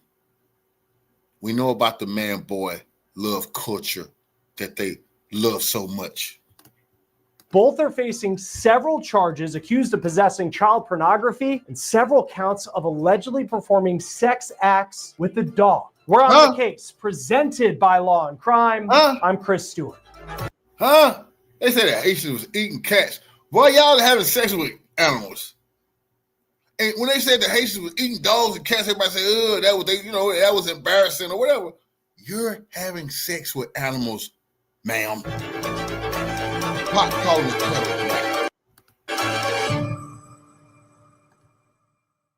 No words for this one. I'm going to be honest with you up front before we go through this episode. This is a story that is not easy to talk about, and it is disgusting what this couple is accused. Regular shit. I put this on everything. I said this in one of my videos the other day when I was just talking about a video I did maybe a week ago, and I was saying I went down a list of crimes, and I said they were the biggest violators of bestiality and messing with animals. And some white person, got my comment section and said that I was lying and making stuff up. And I just laughed because I don't freestyle nothing on this channel, nigga. I do this shit. It's truth. I know, like I said, they're also the number one cannibals in America. I've seen and I'm gonna start running story after story. I'm gonna show you something. They're eating people. They're eating people. Now you might find some black people here and now, but it's several white people locked up weekly in America eating people. Accused of doing. It's also just scary when you think about this couple and what they presented to the public, but who they may really be. As much as we can say this is disgusting, and certainly what they're accused of is disgusting, it is scary and terrifying, truly an alleged wolves in sheep's clothing. And this is why. Let's get into it. The couple's names, Jordan and Harley Hoffman. Now, the couple allegedly, they put up this front where you would not expect them to be accused of this. I mean, it's hard to believe anybody would be accused of this, but this couple, they have children, 2 children, from what we can see in pictures. And they also had good jobs. Harley worked as a real estate agent. And it seems from social media, she also... Look at Harley, y'all. Hard-working, real estate agent.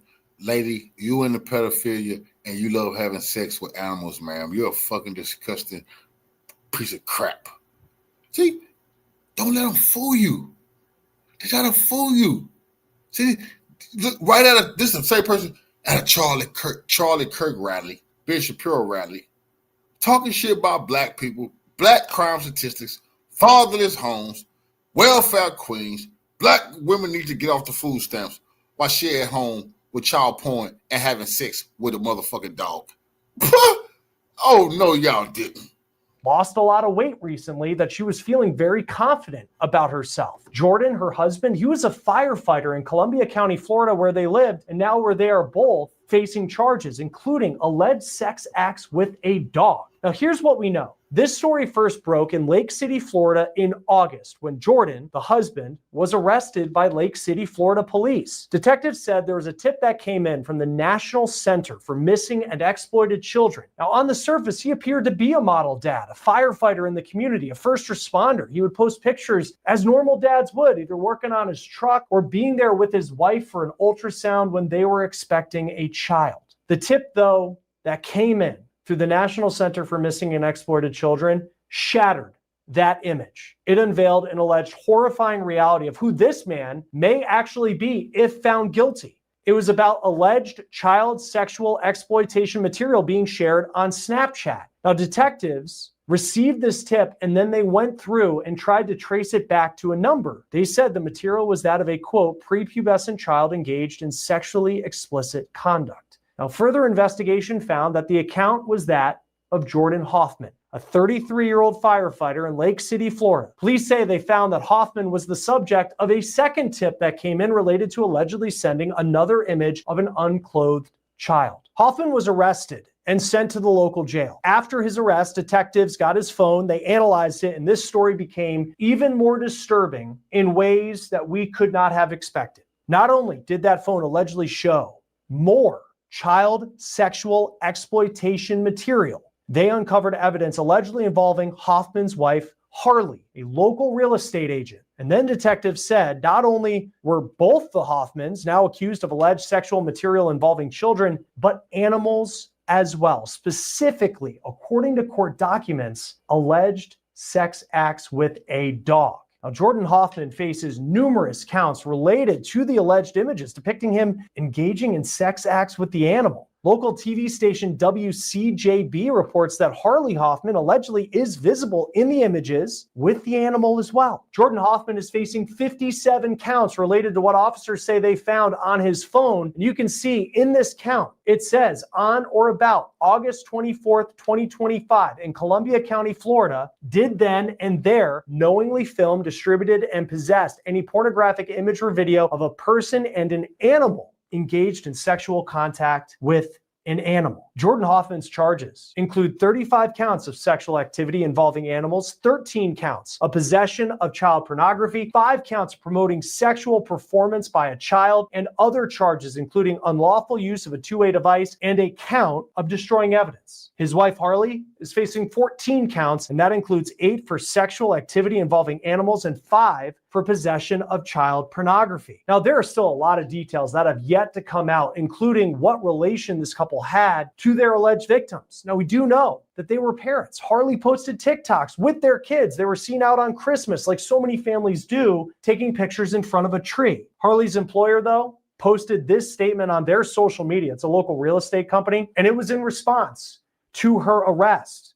It reads, quote, "We are aware of the recent allegations made against one of our now former realtors. Southern Integrity Realty does not condone or support the behaviors associated with these allegations. We are committed to upholding the highest standards of professionalism and integrity within our organization and promoting safety within this community we love. Court records show that Harley Hoffman waived her arraignment. She entered a not guilty plea to all the charges that she is facing, and it reads that she's demanding a jury trial in this case. Jordan has yet to enter a plea, according to court records. He is next expected in court on October 1st for a hearing where he is demanding his bond be lowered. Do you ever notice how some habits just sneak into your day without you even realizing it? For a lot of people, that means reaching for something on autopilot because you're striving to currently... Statistics show that we're seeing the crime statistics that this is the face of this type of disgusting crimes in America. These are the individuals who committed the most, not only abusing children, but abusing animals. The animal lovers should be pissed. Charlie Kirk would have did whites a favor if he went around college campuses teaching about this and to be on the lookout for this type of disgusting behavior, because they can blend in and they can look normal, have normal, good jobs in white society, good homes, walking around Christmas photos, Thanksgiving photos, or Easter photos, and all, and then have photos of bestiality and photos, pornographic photos with children. But Charlie was running racist scams pointing at the blacks, which statistics didn't say was going to be doing this to whites. It said the whites was going to be doing this to whites. So that means watch the whites if you're thinking about whites, saving whites. But Charlie didn't give a shit about whites. He was finessing whites. So these type of people got to harm whites more because Charlie was a scammer and didn't give a shit.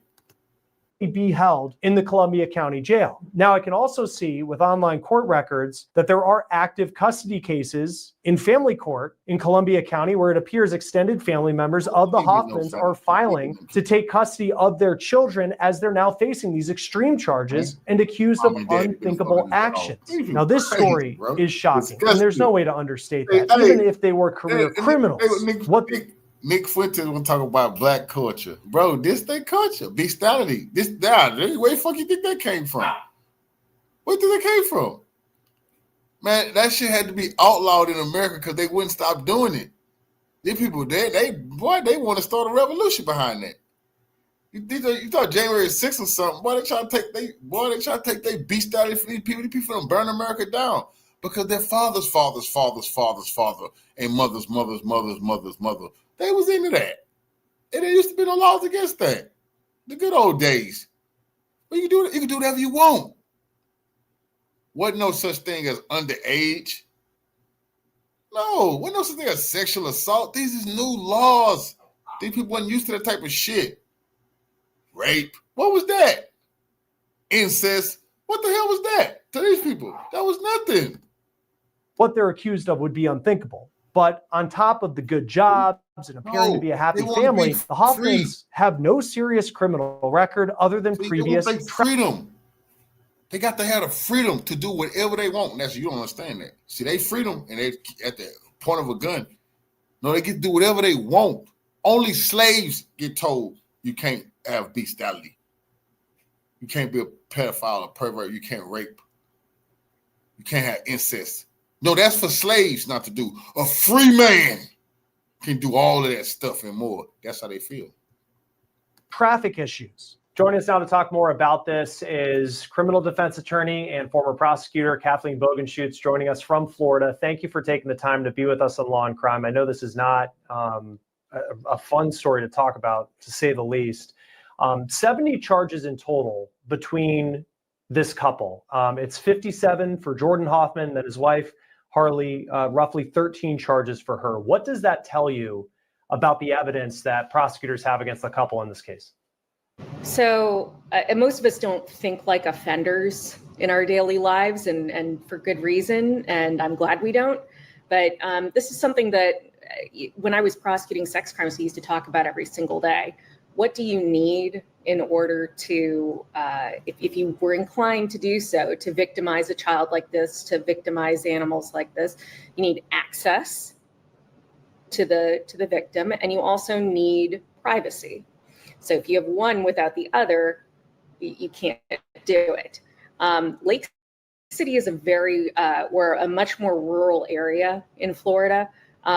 And it would not shock me that they had the privacy to be able to do these kinds of things and to create this kind of stuff. You wouldn't expect somebody to be creating it someplace where, you're in an apartment building with thin walls, things like that. You need to have the access to the victim, and you need to have the privacy to be able to do it, particularly in this kind of, I hate to say prolific kind of a way. Because if someone was found with one video of what they're accused of, which is bestiality they're accused of, as well as child sex abuse material, one would be, I would assume, prison time and would be a very, very serious offense. But when you're facing as many as they are, how would cases like that differ, knowing that there is just so much that they apparently have on this couple? Well, it's actually a really good point that you make, because unfortunately, I mean, it's great when technology improves over time for us as people, usually.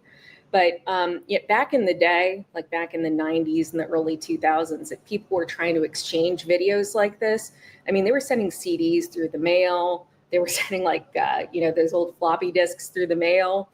And these days, computers are just capable of so much, and cameras are capable of so much, and you can fit so much onto one little SD card and trade it over the internet so easily, that we have seen just a real increase in the number of videos and photos that individual offenders have had on their devices, just as technology has improved, which kind of makes sense.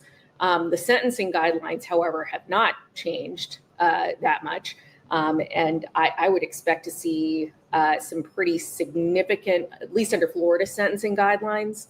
I'm assuming that we would be dealing with aggravated child pornography. We've got multiple charges, and then we're going to end up with minimum mandatories based on that.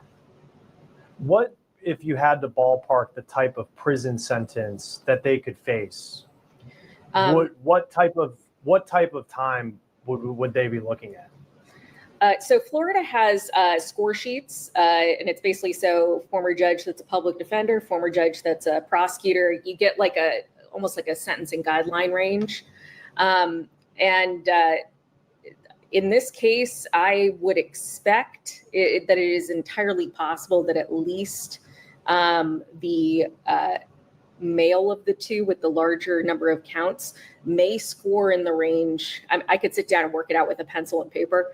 But he may score in the range of a potential life sentence. In Florida, if you score over 360 points, not months, points, the judge could sentence you to a life sentence. And it's just, there's a lot of this story that's shocking. I mean, I think even, their professions, they seem to be on the surface kind of like model citizens, but then there's all of this. And even with what they're accused of, like they could be career criminals, and it still would be shocking that someone would do this stuff. But, and of course, we'll see how they're innocent until proven guilty. I want to say that. But when you look at this case, and you prosecuted sex crimes, and the fact that there's this bestiality element to it as well that they're accused of, I mean, how common is a case like this? I can tell you that, and I was assigned to do sex crimes for 8 of the 12 years I was a prosecutor.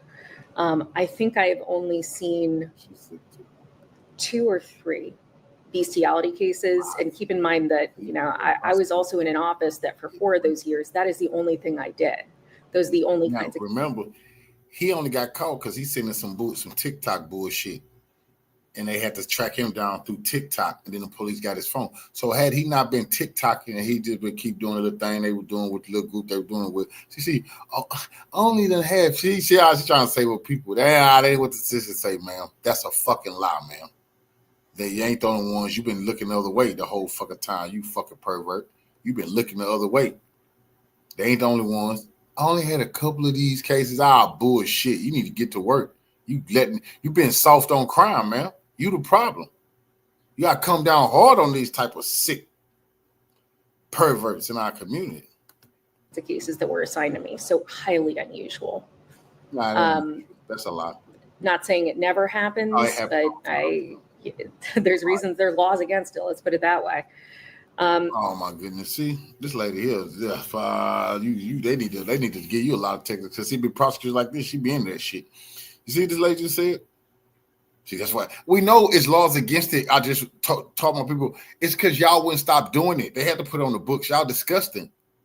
Hell wrong with y'all. Y'all trying to have sex with sheep. All kind. Y'all is just perverts. The statistics show that, man. I'm trying to show my people a face to the statistics I was just showing them. Now you look kind of fishy to me, man. I ain't even gonna lie to you. And I will also make this other point, like, they look like upstanding citizens. Something that a forensic psychologist said to me years ago has always resonated with me. And I pass this on for the parents of other small children, as I have a young daughter as well.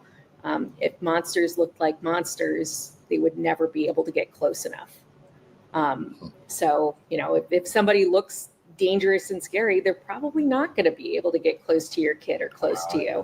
And I hate to you trying to fool us with the library glass look, ma'am. You can't fool us. We know you just that sick as them.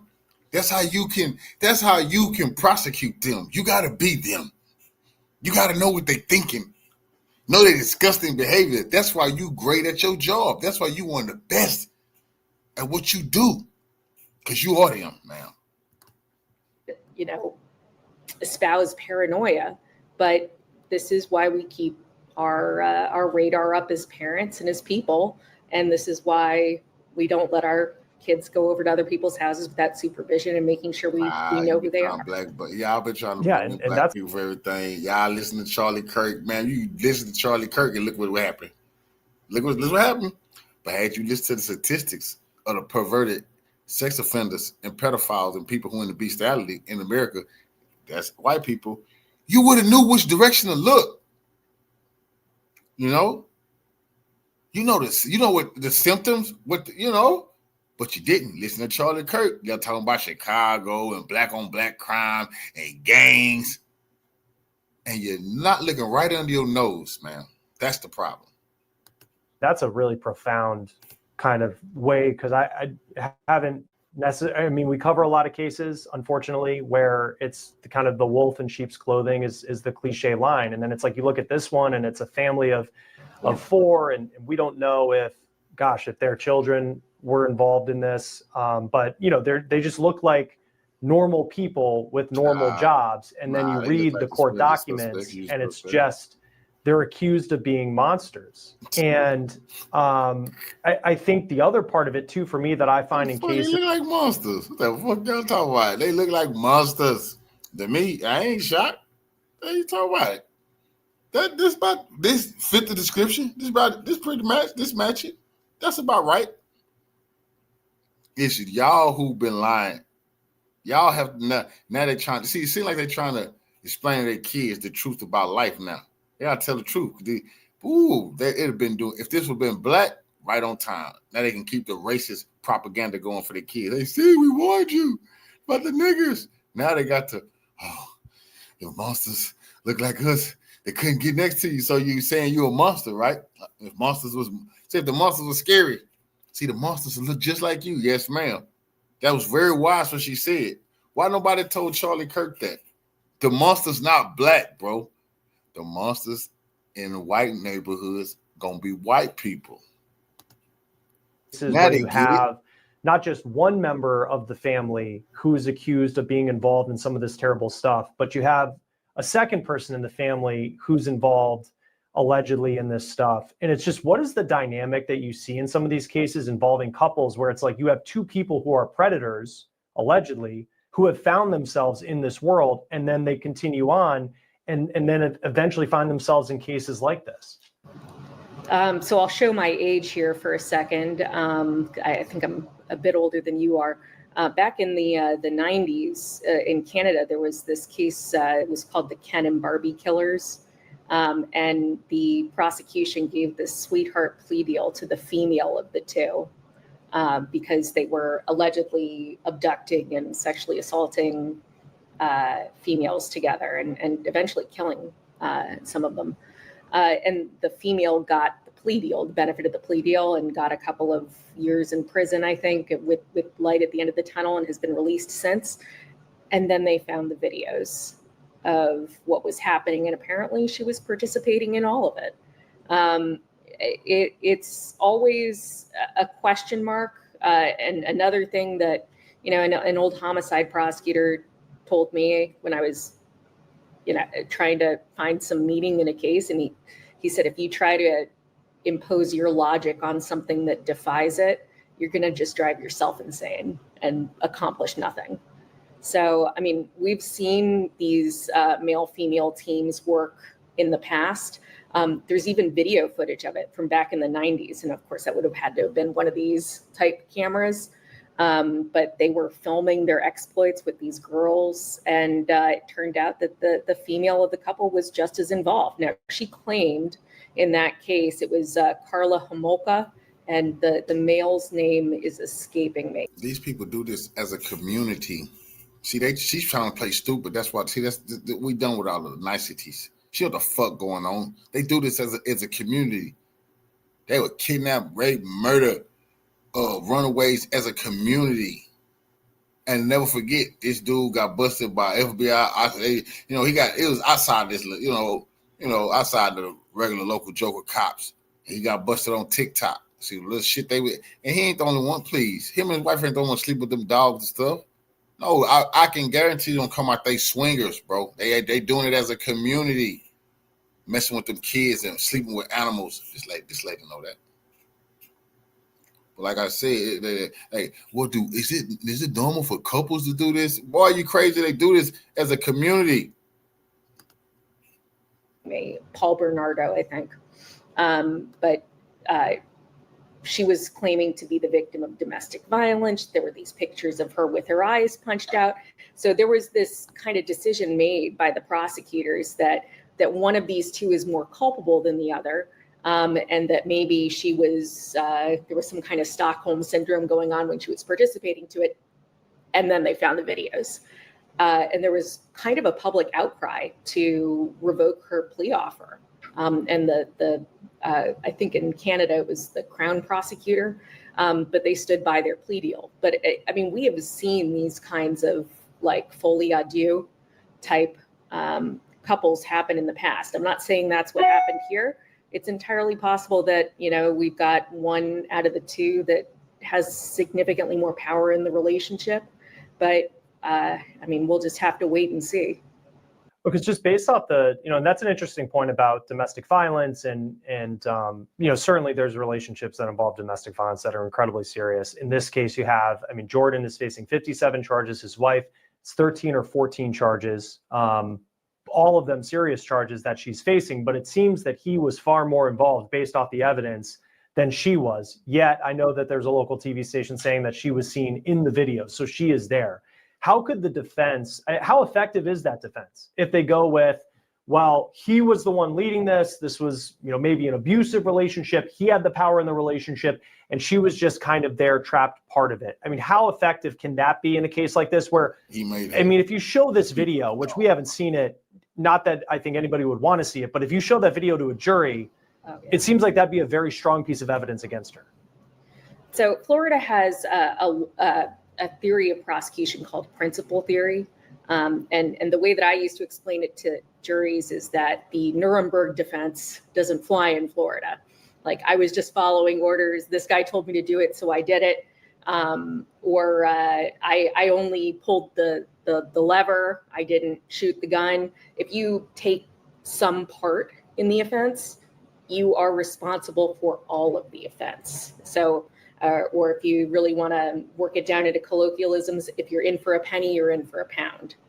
So in front of a jury, that argument should not carry a lot of water with the principle theory instruction, but it may hold some water with the prosecution in deciding if one of the two wants to turn state's evidence and testify against the other. And it would appear that these two are married. So then we also have issues of spousal privilege. Now, I will also note that there are important exceptions to spousal privilege in Florida when a child is victimized or when there's domestic violence. So, basically you can't terrorize your family and then claim spousal privilege.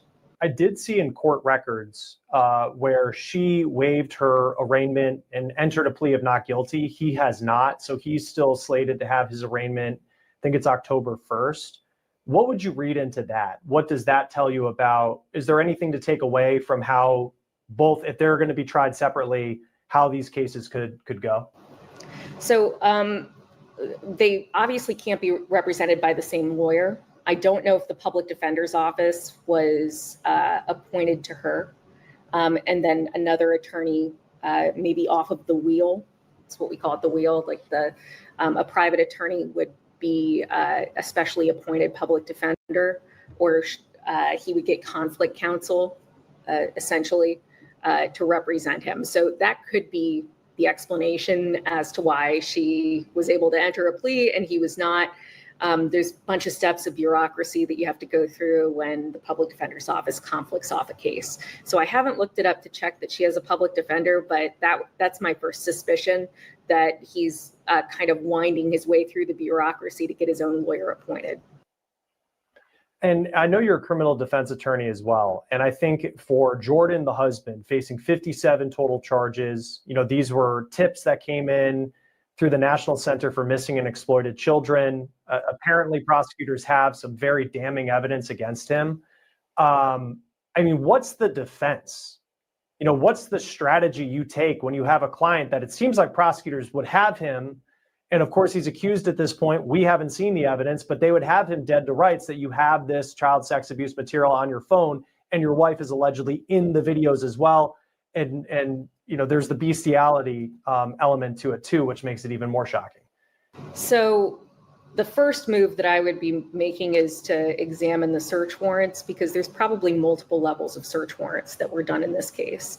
I'm not saying anybody did anything wrong, but that's your first move as a defense attorney.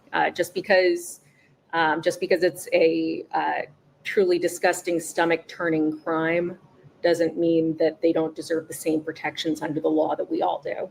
So I would be looking at the search warrants. I would be double checking that the things that they applied for the search warrants for were actually criminal offenses. I actually have a case like that open right now, where the police applied for a search warrant and then never charged the guy for the first crime because they decided they didn't have probable cause. And I went, yikes, that doesn't sound like it had, that doesn't sound like it was a very good basis for a search warrant. And we're going to be litigating that.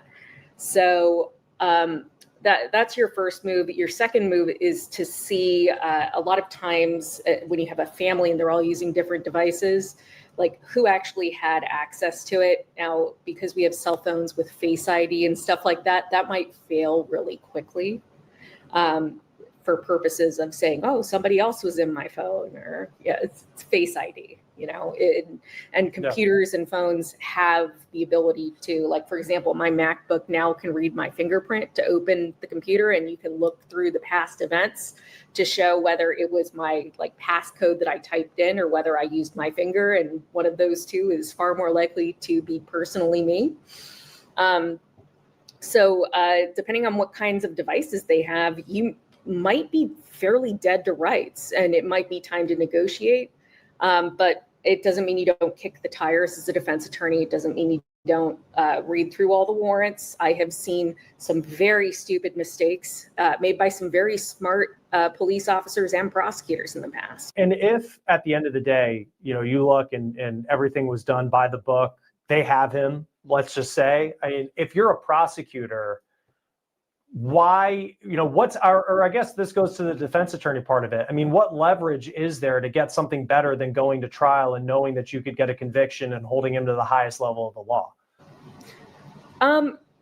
So the first thing that you could look at is there anything that I or my client can offer you, the state, in exchange for a better plea deal?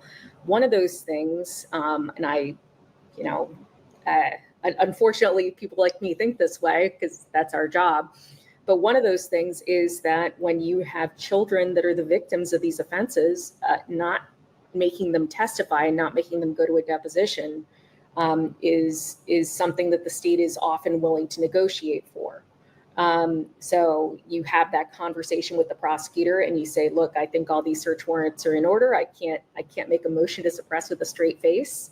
I deposed all the cops. Everybody looks like they're on the up and up. If I choose not to depose the child or children in this case, like not to ask them questions, not to make them talk about it, what kind of a plea deal would you be offering me to not do that?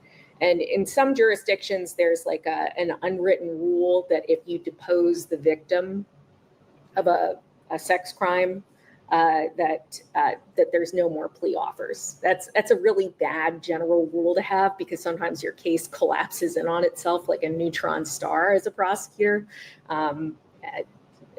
I think back to, I think it was one of the guys in Hollywood that said never work with children or animals, because you never know what's going to happen. And in fact, when I used to prosecute cases with children, to a case, I always put the child on first and then used the rest of the witnesses to clean up whatever the heck just happened with the kid on the stand, because, you know, it's just very difficult to control children and to be able to make them talk about what will hopefully be the worst thing that ever happened to them in front of a courtroom full of people. So that's part of the negotiation there.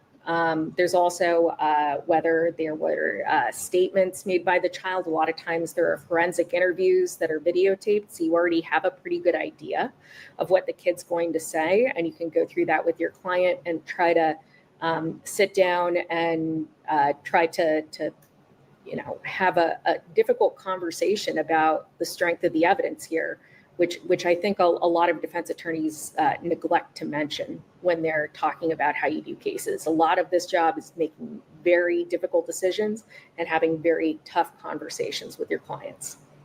Yeah, and that's going to be certainly a part of this going forward. Such a disturbing case out of Florida. But Kathleen. Kofi, follow me.